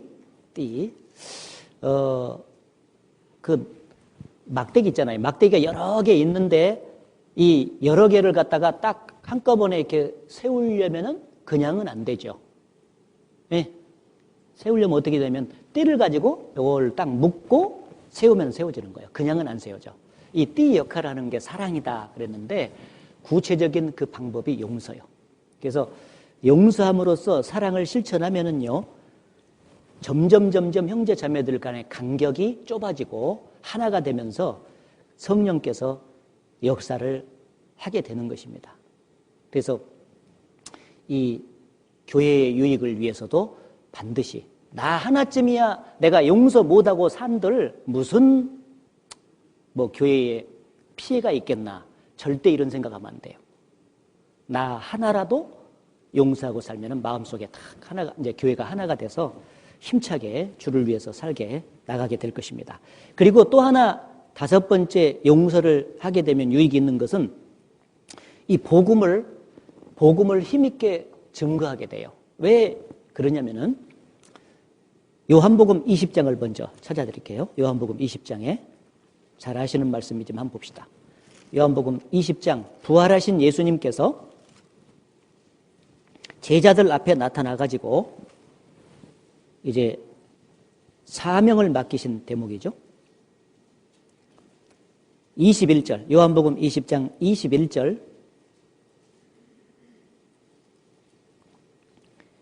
21절, 예수께서 또 가라사대 너희에게 평강이 있을지어다. 아버지께서 나를 보내신 것 같이 나도 너희를 보내노라. 이 말씀을 하시고 저희를 향하여 숨을 내쉬며 가라사대 성령을 받으라. 23절 같이 읽겠습니다. 너희가 네 죄든지 사하면 사하해질 것이요 네 죄든지 그대로 두면 그대로 있으리라 하시니라. 자, 부활하신 예수님이 손과 옆구리를 보여주면서 너희에게 평강이 있을지어다. 그 말은 너희를 대신해서 손이 못이 바뀌고 옆구리가 창이 찔려서 피를 내서 내가 이미 너희들 죄를 다 사했다. 그러니 이 사실을 믿고 안심하라. 이게 너희에게 평강이 있을지어다. 그렇게 보여준 사건입니다. 그리고 성령을 주시면서 사명을 맡긴 게 뭐예요? 너희가 네 죄든지 사하면 사할 것이요 네 죄든지 그대로 두면 그대로 있으리라. 죄를 사한다. 그 말은 죄 용서요. 네 죄든지 너희들이 용서하면 용서할 거예요. 용서하지 않으면 용서 못할 것이다. 그 말씀 뭐냐면은 복음을, 죄 용서의 복음을 전하는 말씀인데, 여러분이 만약에 어떤 개인을 용서를 못하고 있잖아요. 그러면 절대 그 사람에게든지 또 딴 사람에게든지 복음 전하는 것이 불가능해져요. 왜 그런지 아세요? 복음이라고 하는 것은 죄 용서가 함유된 거예요. 복음의 내용이 죄 용서요. 그런데 내가 용서를 못하고 있는 사람이 무슨 자격이 있냐 그 말이야. 내가 용서를, 예수께 받은 용서를 다른 사람을 이 잘못을 했을 때 용서를 하고 있는 사람이라야 그 죄 용서의 복음을 들고 힘있게 양심적으로 전할 수가 있는 것 아니겠어요? 나는 죄도 용서도 못하는데 죄 용서가 함유된 복음을 어떻게 전할 수 있냐 그 말이야. 이거 이해돼요? 그러니까 복음을 정확히 전하려면은 일단 용서부터 해야 돼.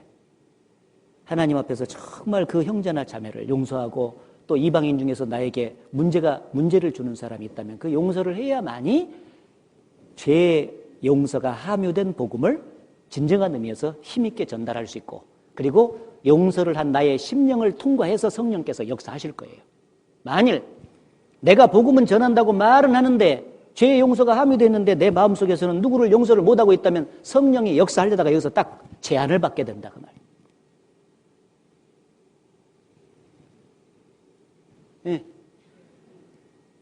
심각해요? 피곤해요?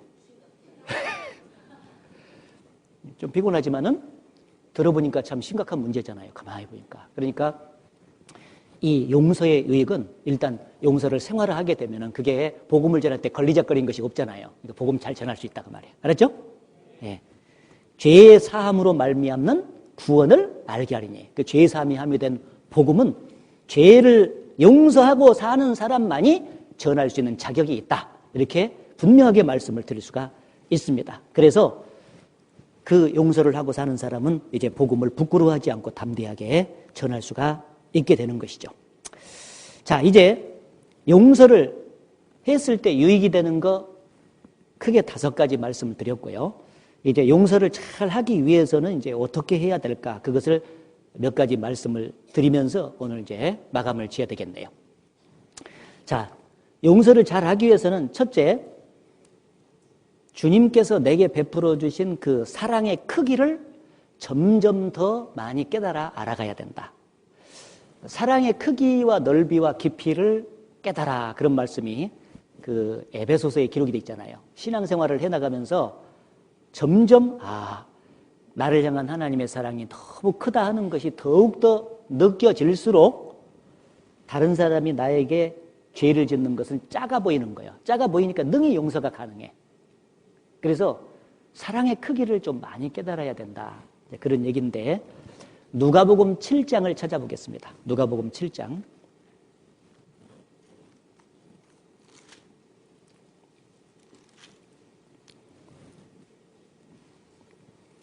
누가복음 7장 41절 말씀.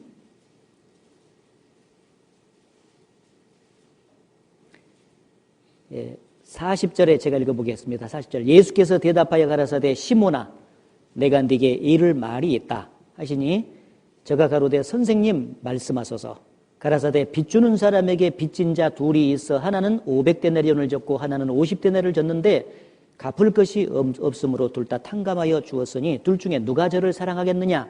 시몬이 대답하여 가로되 제 생각에는 많이 탕감받은 자니이다. 가라사대 네 판단이 옳도다 하시고 여자를 둘러보시고 시몬에게 이르시되 이 여자를 보느냐? 내가 네 집에 들어오매 너는 내게 발 씻을 물도 주지 아니하였으되 이 여자는 눈물로 내 발을 적시고 그 머리털로 씻었으며 너는 내게 입맞추지도 아니하였으되 저는 내가 들어올 때로부터 내 발에 입맞추기를 그치지 아니하였으며 너는 내 머리에 감람류도 붓지 아니하였으되 너는 향유를 내 발에 부었느니라. 같이 읽어보겠습니다. 이러므로 내가 내게 말하노니 저의 많은 죄가 사하여 졌도다. 이는 저의 사랑함이 많음이라. 사함을 받은 일이 적은 자는 적게 사랑하느니라. 자, 이 말씀은 죄인인 한 여자는 하나님 앞에서 죄 용서를 받은 모델이라고 봐야 되겠죠. 그 예수님 앞에서 자기 죄를 용서해 준 예수님이 너무 감사해가지고 은혜에 보답할 수 있는 기회를 엿보다가 그 바리새인 시몬의 집에서 그 기회를 이제 얻은 거예요. 그래서 탁 들어오시는데 그 사랑함이 너무 많았기 때문에 이렇게 눈물로 발을 씻고 그다음에 이 여자가 그 입을 계속해서 맞추고 그리고 감람류를 머리에 부으면서 그 예수님을 향한 사랑을 계속해서 표현한 겁니다. 그런데 이 바리새인 시몬은 이 여자하고 완전 반대였다 그 말이에요. 예수님을 향한 어떠한 그 사랑의 표시도 하지 않았다. 그걸 얘기를 하면서 야 50데나리온 탕감받은 사람이 사랑 많이 하겠냐? 500데나리온 탕감받은 사람이 사랑을 많이 하겠냐? 많이 탕감받은 자니다. 그렇죠. 그러면서 뒤에 이는 저의 사랑함이 많음이라 사함을 받은 일이 적은 자는 적게 사랑하느니라. 만약에 많이 받은 사람은 많이 사랑하느니라. 이 말씀은 하나님의 사랑의 크기를 많이 깨달은 사람일수록 많이 깨달은 사람일수록 다른 사람을 향해서 주님을 향해서도 마찬가지지만 다른 사람을 위해서 그 사랑을 더욱더 많이 나타낸다는 뜻입니다. 용서를 나타내는 것으로 말한다면 용서도 더 많이 하게 될 것이다. 이 사랑의 크기를 점점 더 많이 깨달아야 되는 이 문제에 있어서 사랑의 크기를 많이 깨달으려면 천상 자기가 하나님 앞에서 얼마나 죄성이 뿌리 깊고 죄가 많은지를 알아야 돼요. 사실 구원받을 당시만 해도 하나님 앞에서 자기 죄는 조금 깨닫는 거예요. 그렇죠? 구원받은 이후에 성령이 오셔서 말씀을 통해서 우리의 마음과 삶의 모습을 구석구석 비춰줄 때 우리가 얼마나 하나님 앞에서 죄성이 뿌리 깊은지 얼마나 죄를 많이 짓고 사는지를 알 수가 있는 것입니다. 내가 얼마나 부패한 인간인지 구원받은 이후에 더욱더 많이 깨닫게 되잖아요. 여러분 그렇지 않아요? 예. 살아보면 살아볼수록 내가 정말 죄인 중에 괴수라고 고백했던 바울 사도의 고백처럼 말이죠. 그 죄인 중에 괴수라고 고백했던 바울 사도의 고백이 구원받고 20년째 되는 때 고백한 거예요. 가면 갈수록 더 악하다는 걸 알아. 자기가 뿌리 깊다는 걸 알아. 자, 그런데 그 많은 죄, 태어나서부터 죽을 때까지 지은 그 많은 죄, 뿌리 깊은 죄성이 밖에 있는 죄인인 나 같은 사람을 위해서 주님이 십자가상에서 그 고귀한 피를 흘려서 죄를 영원히 사해서 구원해 주셨다는 사실을 생각하면 그 사랑이 그만큼 커진다 그 말이에요. 죄가 너무너무 많은 사람이라고 깨달은 만큼 죄를 용서해 주신 하나님의 사랑은 더 크게 느껴질 수밖에 없어. 그렇죠? 그 말이에요. 그 말이에요. 그래서 로마서 6장에 보면 죄가 더한 곳에 은혜가 더욱 넘쳤나니. 그 말씀 알아요? 이 말은 일부러 은혜를 많이 받기 위해서 죄를 더 지라 그 말이 아니죠. 죄를 더욱더 많이 깨달을수록 구원받은 이후에 자기가 부패한 인간이라는 것을 더욱더 많이 깨달을수록 그 죄를 용서해 주신 하나님의 사랑과 은혜가 너무 크게 느껴진다 그 말이에요. 은혜가 더욱 넘쳤다는 말은. 그럴수록 하나님의 은혜와 사랑이 크게 느껴질수록 동시에 다른 사람의 허물은 작게 보인다 그 말이에요. 나같이 부패한 인간도 못난 인간도 사랑해서 나를 위해서 그렇게 죄를 용서해 주고 죽어주셨는데 저 사람은 그래도 나보다 나을 거다. 그 생각이 들어봐. 나보다 나을 거다. 점점 그래서 저는 이 신앙생활을 더욱더 많이 하고 성장할수록 다른 사람을 무시하지 않는다고 생각합니다. 절대로. 수평적으로 있는 그대로 외모로 비교하지 않는다고 생각합니다. 뿌리 깊은 그 죄성에 근거해서 모든 사람을 바라볼 거예요. 그럼 자기가 정말 더러운 인간이라고 하는 것을 깨달으면 깨달을수록 어찌 다른 사람이 부분적으로 죄 짓는 것을 용서 못하냐 그 말이에요.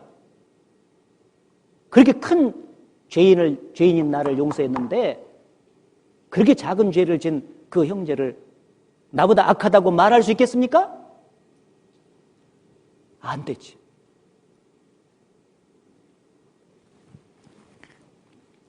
그래서 죄가 더한 곳에 은혜가 더욱 넘치고 자기가 죄가 많은 사람이라는 것을 깨달을수록 죄를 용서해 준 하나님의 사랑은 더 크게 느껴지기 때문에 용서를 더 잘할 수가 있는 거예요. 네?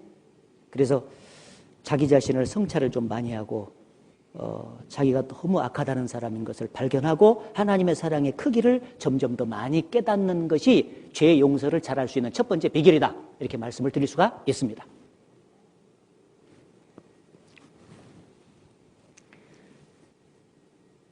대개 자기가 부패한 것을 모르는 사람이 다른 사람 판단과 비판도 많이 하게 돼 있어요.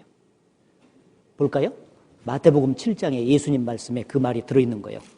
마태복음 7장 1절부터 보시면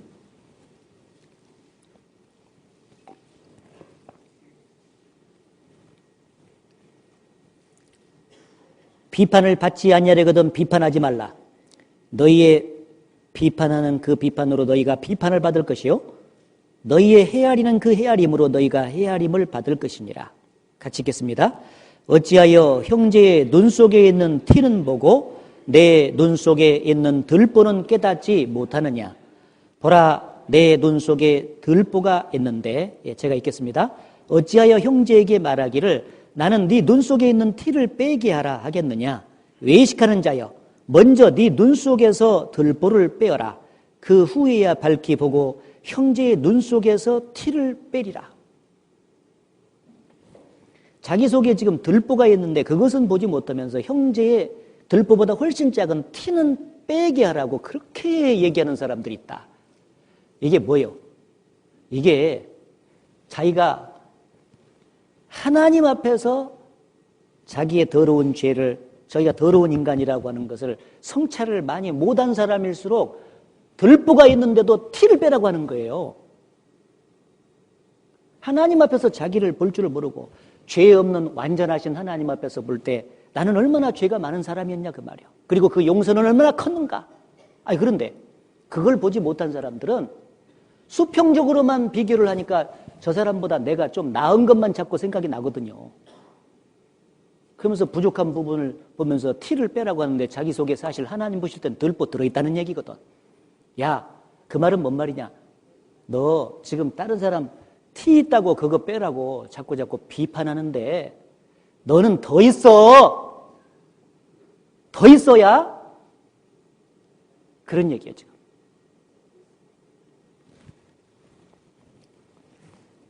그래서 앞으로 여러분이 꼭 마음속에 용서를 지금 잘해야 됩니다. 잘하는 게 축복이요. 무조건 여러분 자신을 위한 겁니다. 하나님을 위한 것이기도 하고 교회를 위한 것이기도 한데 잘하려면 자기 자신을 많이 살펴요.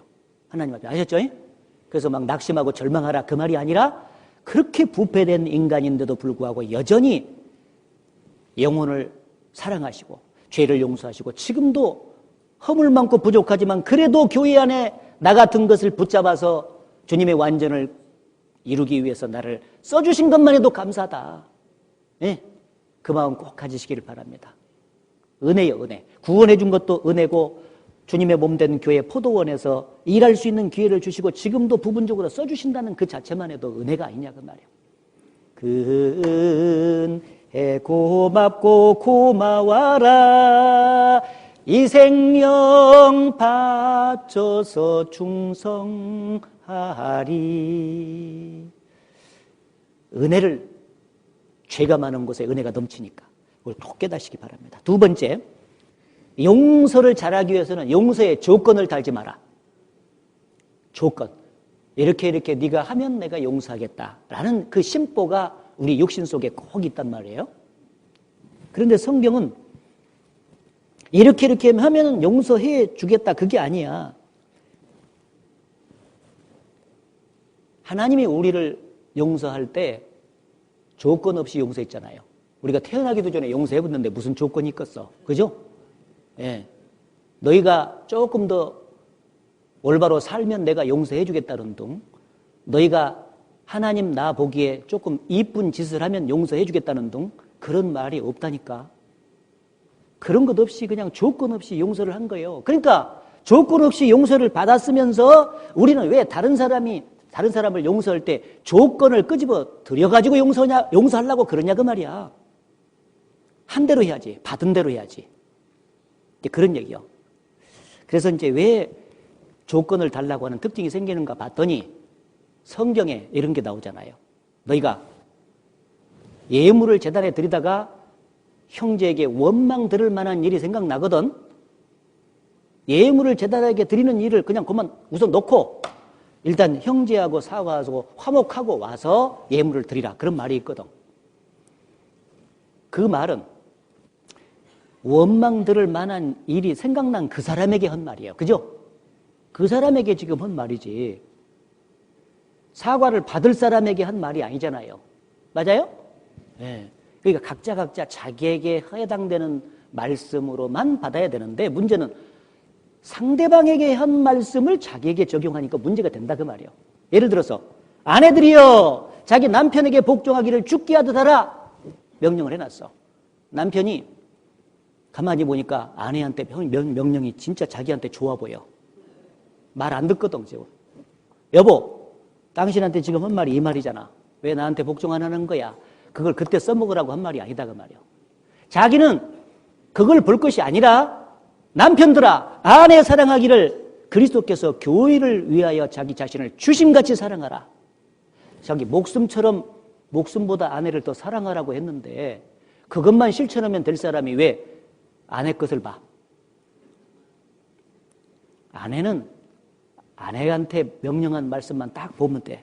아내도 남편에게 준 말씀을 자기가 볼 것도 없어. 나는 그거 지워버렸으면 좋겠어. 여자들은.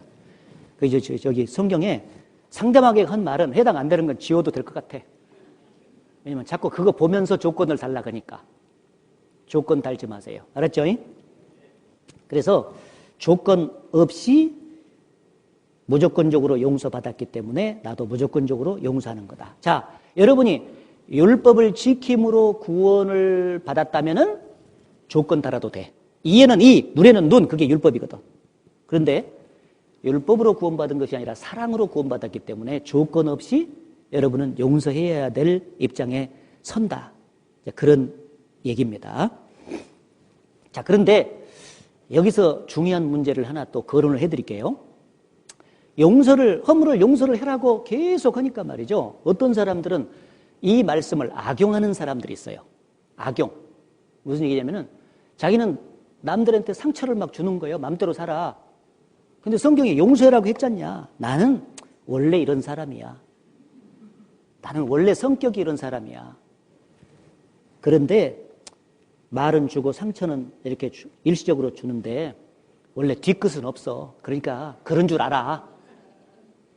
그러면서 마구잡이로 말을 하는 사람이 있어. 상처가 되는지 어쩌는지도 모르고 그냥 막 함부로 막 말을 해요. 원래 그런 사람이 도대체 간에 어디가 있냐고 그래. 원래 그런 사람이 있어도 예수 그리스도의 성품을 닮아가라고 했지. 이전 것은 지나갔으니 보라 새 것이 되었도다 그랬잖아요. 그러면 새로운 피조물로서 예수 그리스도의 성품을 닮아가려고 노력을 해야 되지. 노력은 않고 원래 그런 사람이라니. 도대체 간에 그런 말이 성경에 어디가 있냐고 그래. 예? 내가 원래 성격이 그런 사람이니까 나는 마음대로 함부로 말해서 다른 사람에게 상처 줘도 되는 것입니까? 용서하라는 말씀을 악용하면 안 된다 그 말이에요. 자기 보고 지금 용서하라는 말이고 다른 사람에게 상처 주는 행동은 최대한 하지 말아야 돼. 형제 자매에게 말을 함부로 해가지고 그 마음에 상처를 주면 바로 그것이 예수님께 죄를 짓는 것이라고 나와 있어요. 엄청난 그런 일이 있는데 그것을 대충대충 해가지고 내 성격이 그러니까 나는 원래 말버릇이 안 고쳐진다는 둥, 행동이 그런다는 둥, 그렇게 하면서 합리화를 하면서 안 고치려고 그래요? 그래가지고 어떻게 예수 그리스도를 닮아가려고? 얼마나 다른 사람에게 상처를 많이 주는데 그건 안 맞는 말이잖아요. 고린도전서 8장을 찾아봅시다.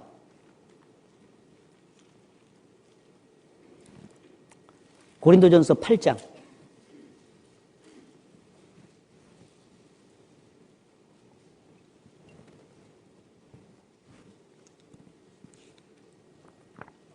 (12절) 말씀 같이 읽겠습니다. 이같이 너희가 형제에게 죄를 지어 그 약한 양심을 상하게 하는 것이 곧 그리스도에게 죄를 짓는 것이니라. 예, 여기 나와 있지 않습니까? 형제에게 죄를 지어서 그 약한 양심을 상하게 하는 것이. 형제에게 죄를 짓는 것이 행동으로도 죄를 짓지만 말로 죄를 짓는 것이 구원받은 사람 많잖아요. 왜? 서로 교제하면서 살다 보니까, 교제하면서 봉사도 하고 전도도 하면서 살다 보니까 서로가 말하는 일이 많아요. 그러다 보니까 자기도 모르는 사이에 상처를 줘서 약한 양심을 상하게 하는 그것이 곧 그리스도에게 죄를 짓는 것이니라. 단순히 형제 자매에게 죄를 짓는 것 이상 예수님에게 죄를 짓는다는 것은 너무 큰 겁니다. 그게. 그렇기 때문에 함부로 하나님 앞에서 말을 한다든지 판단을 한다든지 비판을 한다든지 과격한 말을 한다든지 그것은 너무 큰 죄요. 그래서 그런 말에 있어 실수를 한다든지 그렇게 자주자주 했던 분들은 있으면은요, 이번 기회를 통해서 깊이 자기를 성찰해야 돼요. 그리고 그 문제를 고쳐달라고 하나님께 간절히 기도를 해야 돼. 그렇죠?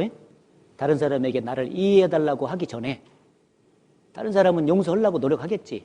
그래도 내가 하나님 앞에서 나를 고치려는 그 간절한 노력을 해야 된다 그 말이에요. 은혜로 구원받았다고 하니까 신앙생활도 그냥 노력 없이 그냥 되는 줄 알아요. 아니에요. 신앙생활도 철저히 하나님 앞에 순종하려고 노력하고 이 성경 말씀을 나한테 적용해서 고치려고 노력하고 기도하고 몸부림치는 과정 속에서 변화가 나는 것이지 어떻게 저절로 되냐고. 여러분, 저절로 세상에서 뭐 되는 일이 있습니까? 습관 하나를 바꾸려고 해도 얼마나 노력을 많이 해야 되는데요. 안 그렇습니까?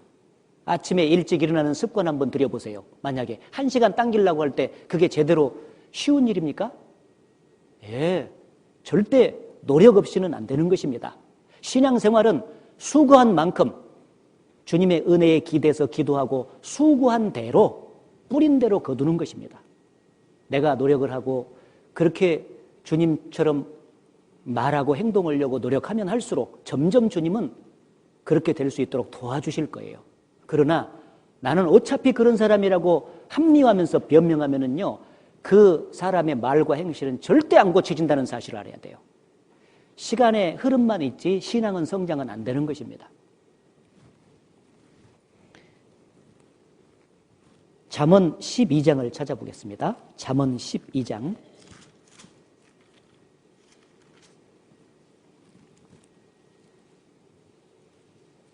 잠언 12장 18절 말씀.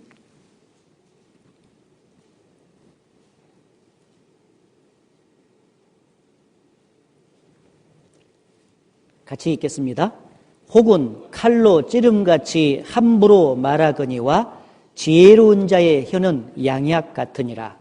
여기 혹은 칼로 찌름같이 함부로 말하거니와.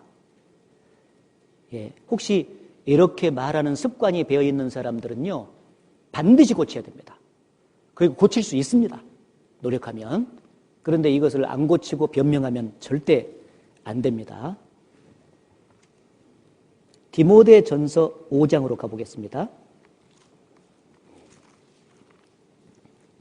디모데전서 5장 13절 14절.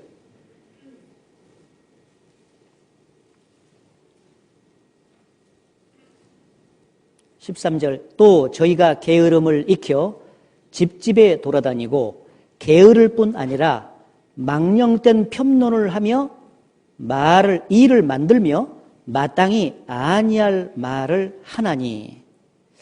자, 여기 보면은 게으름을 익혀서 집집마다 돌아다니면서 망령된 편론을 한다. 편론은 다른 사람들을 깎아내리는 말을 하는 거예요. 자꾸 비판하고 판단하고 정죄하는 그 말. 그 사람이 없는 자리에서. 그러면 이것이 얼마나 큰 문제를 이제 야기시키는지 몰라요. 망령된 평론을 하며 이 일을 만들며, 일을 만들어 그냥.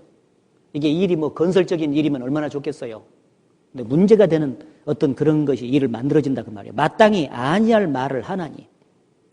구원받은 사람은요, 거짓말 대신에 참말을 해야 되고 진실된 말을 해야 되고, 그리고 다른 사람에게 상처를 주거나 비난하고 정죄하는 말보다도 위로하는 말, 그렇죠? 마음속에 은혜가 되도록 하는 말, 또 부드러운 말로 자꾸자꾸 이렇게 신앙생활을 잘할 수 있도록 도와주는 말을 해야 되거든요. 그런데 반대의 말을 하고 있으면 되겠느냐. 그것이 상처를 주면서 오히려 넘어져가는 사람을 말로 붙들어주기 위해서 우리가 있는데 세우려고 하는데 그냥 말로 넘어지게 만들어버리는 그런 합당치 못한 그런 쓰임을 받게 된다는 거예요. 그래서 자칫하면은 용서하라 하는 말씀의 메시지를 지금 계속 강조를 하고 어떻게 하면 용서를 잘하는가를 지금 가르쳐드리고 있는 이 마당에 왜 이 말씀을 드리냐. 용서를 잘못하면 용서라는 말씀을 악용해가지고 자기는 삶을 고치지 않으면서 늘 용서받기만을 바라는 사람이 있을까 봐서 한다 그 말이에요. 절대 안 되죠. 성경에서 항상 자기에게 하시는 말씀을 알아서 고치려고 노력하고 항상 성찰하는 가운데서 오늘 또 자기가 언어에 실수가 많은 사람들은요 특히 많이 기도해야 됩니다.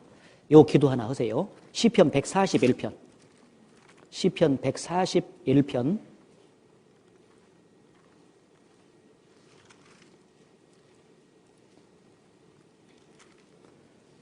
시편 141편 2절 말씀 3절 말씀. 자, 2절부터 제가 읽겠습니다. 나의 기도가 주의 앞에 분향함 같이 되며 나의 손드는 것이 저녁 제사같이 되게 하소서. 같이 읽겠습니다. 여호와여 내 입 앞에 파수꾼을 세우시고 내 입술의 문을 지키소서. 자, 이 시편 141편 3절의 말씀을 다윗이 계속 기도했는데 여러분도 이 기도를 계속 해주시기 바랍니다. 딱 메모를 해놓고 매일매일 기도해 보세요. 그러면은 기도하고 이것에 대해서 신경을 쓰면서 말할 때하고 말하는 날하고 그냥 그렇지 않은 날하고 다를 거예요. 틀림없이 하나님께서 도와주실 겁니다. 그래서 말을 실수하거나 그 다음에 함부로 하는 말을 해가지고 다른 사람의 상처를 주는 그 엄청난 일을 절대 해서는 안 된다. 용서하라는 말을 악용해서는 안 된다 하는 말씀을 겸해서 제가 드렸습니다. 자, 세 번째 용서의 유익은 용서를 잘 하려면은 지체의식을 가져야 된다 그 말인데, 우리는 주님 안에서 한 몸이다. 따라해보세요. 우리는 주님 안에서 한 몸이다. 그거 맞습니까? 예. 이 몸끼리는 서로 비판을 한다든지 판단한다든지 그러지 않잖아요. 서로가 도와주고 그 다음에 서로 하나니까 서로를 위해서 존재하는 거죠. 그래서 여기가 뭐 묻어 있잖아요. 이쪽에가. 그러면은 이쪽에 있는 손이 야, 너 묻었다, 너 더럽다 하고 그냥 흉본다든지 판단한다든지 그러지 않죠. 예, 여기가 뭐 묻어 있으면은 똑같은 몸의 지체니까 요 갖다가 요걸로 이거 닦아주는 거예요. 그렇게 닦아주고 뭐 조금 막 이제 찬바람 때문에 손이 터. 그럼 여기서 이거를 딱 내. 이게 로션이거든요. 갖고 여기다가 탁 해서 이렇게 해주잖아. 맞아요? 이거 우리가 얼른 눈으로 볼 때는 막 터가지고 에이 깨깨깨 그러잖아요. 근데 한 몸이고 한 지체 안에 들어있기 때문에 이쪽에서 비난하거나 판단하나 그러지 않는다 그 말이에요. 로션 발라주고 예? 이렇게 해준다 그 말이에요. 맞아요? 지체의식을 갖는다면 여기서부터 여기 앉아 계신 여러분부터 저까지 우리는 한 몸이요. 예수님의 머리고 구원받은 사람이 한 몸이다 그 말이에요. 그리고 지체 안에 있어요. 그럼 우리는 하나고 운명 공동체예요. 누가 잘 되면 같이 잘 되는 것이고 누가 못 되면 공동 책임이에요. 그렇게 안다면은 능히 용서를 잘 할 수 있겠잖아요. 그죠? 하나인데. 우리는 한 팀입니다. 그리고 우리의 대적은 딱 마귀예요. 우리의 대장은 예수님 한 분이고 우리는 한 팀이고. 그래서 우리가 서로 용서하고 하나가 돼서 서로가 잘 되면 주님은 기뻐하시고 마귀는 슬퍼하고, 우리가 용서 못하고 서로 막 하나가 안 돼서 서로 나누어지고 그러면 주님은 슬퍼하시고 마귀는 기뻐하고. 그렇죠? 예. We are one team. one team. 그리고 대적은 하나, 마귀. 그래서 마귀를 우리가 기쁘게 해서는 안 되지 않습니까? 그래서 늘상 용서 못하는 마음이 딱 생기려고 하면은요, 아, 우리는 한 팀이고 대적은 마귀지. 내가 이렇게 용서 못하고 막 하면은 마귀를 기쁘게 하는 일밖에 더 하지 않잖아. 그런 생각이 딱 드는 거예요. 그래서 늘상 결혼한 부부들한테도 제가 그거 가르쳐줘요. 다 이렇게 처음에 인사 오잖아요. 가정을 이루면서 살 때 여러 가지 어려움도 있을 수 있지만은 한 가지는 명심해라. 둘이는 한 팀이다. 그제 주님의 일을 위해서 동력을 하기 위해서 만난 사람들인데 둘이가 서로 다툼으로 인해서 하나가 되는 걸 깨짐으로 인해서 주님을 슬프시게 하고 마귀를 기쁘게 해서야 되겠느냐. 둘이는 죽으나 사나 한 팀이다 이제. 그래서 서로 용서 못하는 마음 또 갑자기 미운 마음이 생기고 막 다투는 마음이 딱 생기려고 하면은 한 팀이다 하는 거 생각하고 마귀가 기뻐하는 모습을 미리 연상해봐라. 그러면 안 되지. 그래서 그런 마음을 꼭 가지신다면은 지체의식을 갖게 되면은 용서를 쉽게 잘할 수 있다 하는 것을 세 번째 말씀드립니다. 그리고 네 번째는 용서하기로 결단하고 순종해야 돼요. 순종해야 됩니다. 어떤 사람은 현재 내가 그 형제나 자매를 향해서 감정이 이렇게 힘든데 어떻게 용서를 할 수가 있겠습니까? 용서를 한다고 겉으로 말은 해도 그것이 외식에 지나지 않지 않습니까? 그런 얘기를 하는 사람이 있어요.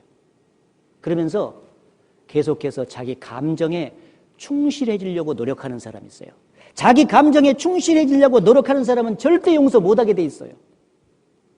자기가 감정이 막 부글부글 끓어오르고 현재 그렇다 할지라도 감정은 감정이고 우리가 항상 하는 것은 말씀이라고 하는 것에 주목해야 돼요. 말씀은 이성적으로 순종을 해야 돼요. 감정이 지금 현재 부글부글 끓어올래도 이성적으로 말씀이 용서하라고 했으면 용서하기로 결정해야 돼요. 내가 의지적으로 하나님 앞에서 저는 지금 감정적으로 미움이 크게 달아서 올라옵니다. 그러나 성경에 말씀하시기를 용서하라고 말씀했으니 용서하렵니다 제가 하고 의지를 하나님 앞에 딱 굽히고 무릎을 딱 꿇어야 돼. 그러면 용서하기로 결정하고 딱 순종을 딱 하면은 용서할 수 있는 마음도 감정적으로 바꿔주는 거예요. 그런데 감정을 빙자해가지고 내가 감정이 이런데 어떻게 지금 용서를 하라고 하냐고. 그건 말도 안 되는 소리라고. 감정이 좀 식어지면 차차 생각해 보겠노라고. 그래요? 마귀가 그 사이에 틈타 버리는데 안 되지. 용서하기로 결정하십시오. 아시죠? 일단 말씀에 우리는 순종을 하는 것은 이성적으로 먼저 순종을 해야 돼. 감정이 아무리 올라오더라도.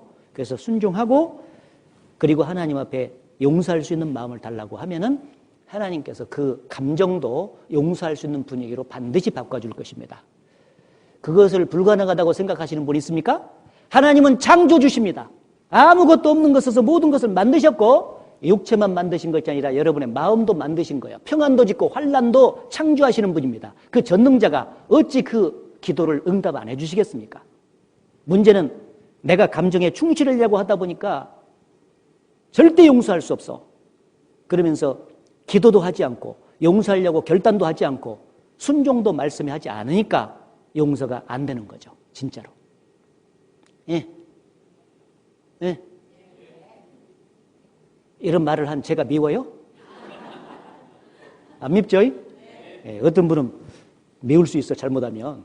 아이고, 나 지금 용서하기 어려운데 저렇게 용서해달라고 맨날 용서해 산다. 근데 사실은 우리 자신을 위해서 그러는 거예요. 자신을 위해서. 알았죠? 예, 꼭 명심해야 됩니다.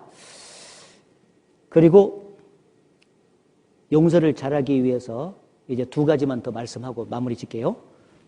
하나님의 안목으로 상황을 바라보고 그 하나님의 섭리를 잘 이해할 때 용서 잘하게 돼요. 그러니까 되게 어떤 환경과 사건 속에서 문제가 발생하잖아요. 근데 우리는 항상 그 육신적인 본성은 뭐냐면 그 환경과 상황을 있는 그대로 봐요. 이렇게 봐가지고 그것 때문에 사건이 터져가지고 문제가 돼서 내가 힘들다 이거예요. 그런데 하나님은 항상 사건과 어떤 환경 배후에 계셔요, 안 계셔요? 계시는 겁니다. 하나님이 구원받은 그리스도인들을 통해서 역사를 하시는데 사람은 항상 무엇에 관심이 있냐면은 되게 그리스도인들이라 할지라도 육신적인 상황과 어떤 환경에 관심이 많아요. 그래서 그게 형통하기를 되게 원해요. 근데 어떤 문제가 생기면은 불통이 되지 않습니까? 그러면 그게 막 짜증이 나고 힘이 들어, 본성적으로. 사람은 그러니까 어떤 보이는 육신적인 어떤 환경에 대단히 관심이 많은 것을 알 수 있습니다.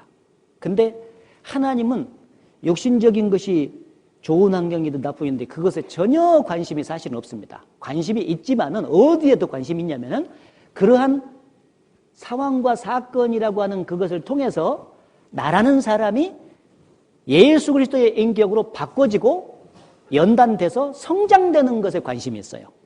그래서 나를 쓰시는 것에 써가지고 구원의 역사를 일으키고 하는 그 문제에 관심이 있지 보이는 어떤 환경적인 것에 관심이 많이 계신 것이 아니다 그 말이에요. 우리 관심도 하고 좀 다르죠. 그러니까 이제 무슨 말씀을 드리려면요. 하나님의 안목으로 현재 상황을 이제 자꾸 보기 시작하면 성경적인 관점이 생겨요, 자꾸. 그래서 그게 이제 이해가 잘 되고 환경을 흡수하고 잘 받아들일 수가 있게 되겠잖아요. 그래서 이제 잘 아시는 대로 민수기 22장에 보면 그 발람이 마음속에는 돈에 대한 욕심이 가득하면서 사실은 주저주저하고 있는 모습, 핑계대고 있는 모습, 그게 이제 있었잖아요. 그리고 따라가잖아요. 그 발락이 저주해달라고 하니까. 그래서 그 길을 하나님의 사자를 보내가지고 막았습니다. 막은 것은 사실은요, 발람 선지자를 하나님께서 위에서 이렇게 막아주신 거죠. 만약에 계속 가면 죽으니까요. 그러니까 이제 사자를 딱 보냈습니다. 보냈는데 이 발람의 나귀가 그 사자를 탁 본 거잖아요. 보고 나서 막 몸부림을 치면서 계속 가는 것을 이제 하지 않고 막 벽에다가 비비고 난리를 치니까 발람이 발이 다쳤잖아. 그래가지고 막 나귀를 3번이나 때렸단 말이에요. 그러니까 하나님께서요, 나귀 입을 열어가지고 발람을 깨우치시는 장면이 있어요. 평생 내가 너에게 이런 일이 있었느냐. 나중에 하나님께서 발람의 눈을 띄어보니까 앞에 사자가 딱 버티고 있잖아요. 만약에 이 나귀가 말이죠, 그렇게 요동을 치면서 멈추기 안 했다면 그대로 갔다가는 이 사자한테 발람이 죽어요. 죽어. 그러니까 우선 당장 그 하나님이 함께 하시는 그 사자의 모습을 발람이 보기 전까지는 이 나귀가 막 요동을 치면서 자기 발이 벽에 닿아가지고 막 벗겨지고 해서 발이 다치고 한 것은 이게 안 좋은 상황이지 않습니까? 안 좋은 상황을 딱 보면은 그냥 안 좋은 상황만 사람들은 생각한다니까. 근데 그 뒤에 하나님의 사자와 하나님이 막으시는 역사가 있었잖아요. 먼 일을 여러분들이 막 추진하려고 해서 했는데 잘 안 될 때가 있어. 그러면 안 된 것만 해가지고 짜증내고 힘들 것이 아니라 그 뒤에 이것이 이 길이 아니어서 하나님이 막으시는지도 모른다는 것도 생각을 해줘야 된다 그 말이에요. 예. 그런 얘기입니다. 그러니까 이제 하나님의 안목으로 그걸 보는 거죠. 다윗이 왕에서 쫓김을 받아서 자기 아들한테 쫓겨나가면서 막 맨발로 가고 있을 때 시므이라는 그 종이 와가지고 저주를 했잖아요. 옆에 신복들이 저 개 같은 놈을 죽일까요? 그렇게 얘기를 했을 때 다윗이 하나님이 저를 통해서 시므이를 통해서 나를 저주하라 함이거늘. 이 지금 옆에 똑같은 상황을 맞았잖아요. 시므이가 저주하는 상황을 똑같이 보는데 요 옆에 신복들은 하나님의 눈을 생각하지 않고 하나님을 개입시키지 않고 환경만 직접 보는 거예요. 그러니까 개 같은 놈이지. 저런 놈이 있나? 저 은혜를 모르는 놈이라고. 그러면서 가서 당장 목을 쳐버릴까요? 그랬다고. 근데 다윗은 지금 하나님이 자기를 저주하라 한다. 그 상황을 쭉 보면서 뒤에 무슨 생각을 하냐면 자기가 과거에 간음죄 짓고 살인죄 졌던 것도 기억나고, 네. 그런 것을 쭉 해서 하나님께서 징벌하신다는 생각을 하고 있는 거예요, 벌써. 이게 이제 하나님을 개입시켜서 하나님의 시각으로 그 환경을 보니까 그냥 두어라 그 말이에요. 달라지는 거죠. 대책이 달라지는 거예요. 있는 그대로 보면 막 원수 관계가 되는 거예요, 바로 환경 속에서. 그런데 그렇게 하나님의 안목으로 보니까 시므이는 그대로 저주하라고 놔두고 평안하게 그냥 갈 길을 가는 거예요. 이게 달라지는 거죠. 그래서 하나님의 안목으로 어떤 인간관계를 바라보게 되면은 그 사람이 비록 현재는 나에게 나쁜 말을 하고 좀 죄를 짓고 실수를 해가지고 내가 문제가 생겼어도 그걸 통해서 꼭 나에게 그것이 해가 되는 것만은 아니다. 시간이 가면서 나를 연단하기 위해서 또 그렇게 쓰셨을 수도 있고요. 결과적으로 조금 더 가보면은 하나님은 모든 환경을 통해서 선으로 나를 이끄시는 것이 틀림이 없기 때문에 그걸 분명히 맺는다면은 현재를 좀 기다리면서 마음을 너그럽게 하고 용서도 해줄 수 있는 마음의 여유도 생긴다는 뜻입니다. 그래서 항상 어떤 상황을 볼 때, 사건을 바라볼 때 있는 그대로만 바라보지 말고 하나님의 시각으로 그걸 전환시켜서 성경과 연관시켜서 그 환경을 바라본다면은 용서를 잘할 수 있을 것이다. 그런 내용을 말씀드립니다. 자, 마지막으로 그 용서를 해야 되겠다는 의지도 많지만은 실제 육신을 이길 수 있는 성령의 능력이 내 안에 있어야 됩니다. 그래서 에베소서 5장 18절에 보면 성령의 충만을 받으라. 그런 말씀 있죠. 성령의 충만이라고 하는 것은 내 안에 성령이 구원받을 때 주인으로 오셨는데 내 마음과 생활을 완전히 지배하는 상태를 성령 충만이라 그래. 육신이 지배하지 못하게 성령이 꽉 잡아주는 상태예요. 그게 성령 충만입니다. 그래서 육신은 고지고대로 막 이는 이, 눈에는 눈으로 딱 올라오는데 용서 못하는 마음이 계속 되겠죠. 근데 성령의 능력으로 이 육신을 딱 지배하는 거예요. 이렇게. 그게 되려면은 말씀과 기도라는 두 가지 수단이 절대적으로 필요하도록 되어 있습니다. 그래서 하나님의 말씀을 통해서 능력을 공급받고 그리고 기도라는 수단을 통해서 하나님의 은혜를 계속 공급받는 가운데 이 육신을 이기고 결국은 용서를 할 수가 있는 거죠. 그래서 겟세마네 동산에서 그 예수 그리스도께서 십자가를 놓고 육신과 싸우는 그 모습이 있죠. 할 수만 있으면 이 잔을 내게서 지나가게 하옵소서. 그러나 내 뜻대로 마옵시고 아버지의 뜻대로 되게 하옵소서라는 그 기도를 할 때 얼마나 땀방울이 핏방울처럼 떨어지는 것처럼 간절히 기도했는지 몰라요. 왜냐하면 그 기도를 통해서 성령의 능력을 공급받아야 예수님도 그 육신을 정복할 수가 있거든요. 육신을 성령의 능력으로 지배를 딱 해야 돼요. 힘을 못 쓰게. 그래야 하나님 말씀에 순종하거든요. 그래서 이제 용서를 해야 되겠다는 어떤 생각과 의지가 있지만은 항상 겸해서 꼭 해야 되는 것이 성령의 능력을 힘입어야 되는데 방법이 말씀과 기도를 계속하는 방법이다. 그것을 말씀을 드립니다. 네. 자, 그래서 오늘 용서의 한계는 어디까지냐? 용서의 근거는 뭐냐? 용서의 유익은 뭐고 용서를 잘하기 위해서는 어떻게 해야 되는가를 구체적으로 몇 가지 쫙 말씀을 드렸는데 오늘 주님께서 교훈해 주신 대로 실제 용서하는 삶을 계속해서 잘 살기를 바랍니다. 그래서 축복받는 한 해가 됐으면 좋겠습니다. 기도하겠습니다. 하나님 아버지 감사합니다. 오늘 사랑과 용서라고 하는 제목으로 하나님의 말씀을 함께 상고할 수 있는 귀한 기회를 주신 것을 참으로 감사드립니다. 하나님의 말씀이 거울처럼 우리의 마음과 삶을 비춰주셔서 감사합니다. 오늘 하나님 앞에서 혹시 잘못된 삶의 모습을 깨닫고 또 드러난 것이 있다면 정말 고칠 수 있는 귀한 마음을 허락해 주옵소서. 이번에 생활 집회가 결코 헛되지 않도록 성령께서 주장해 주시고 우리 각 사람의 마음과 손을 아울러 하나님께 들고 하나님께 돌아오는 귀한 시간으로 이끌어 주옵소서. 내일도 은혜의 말씀 앞으로 모든 형제 자매들을 이끌어 주시기를 바라면서 예수님 이름으로 기도드렸습니다. 아멘.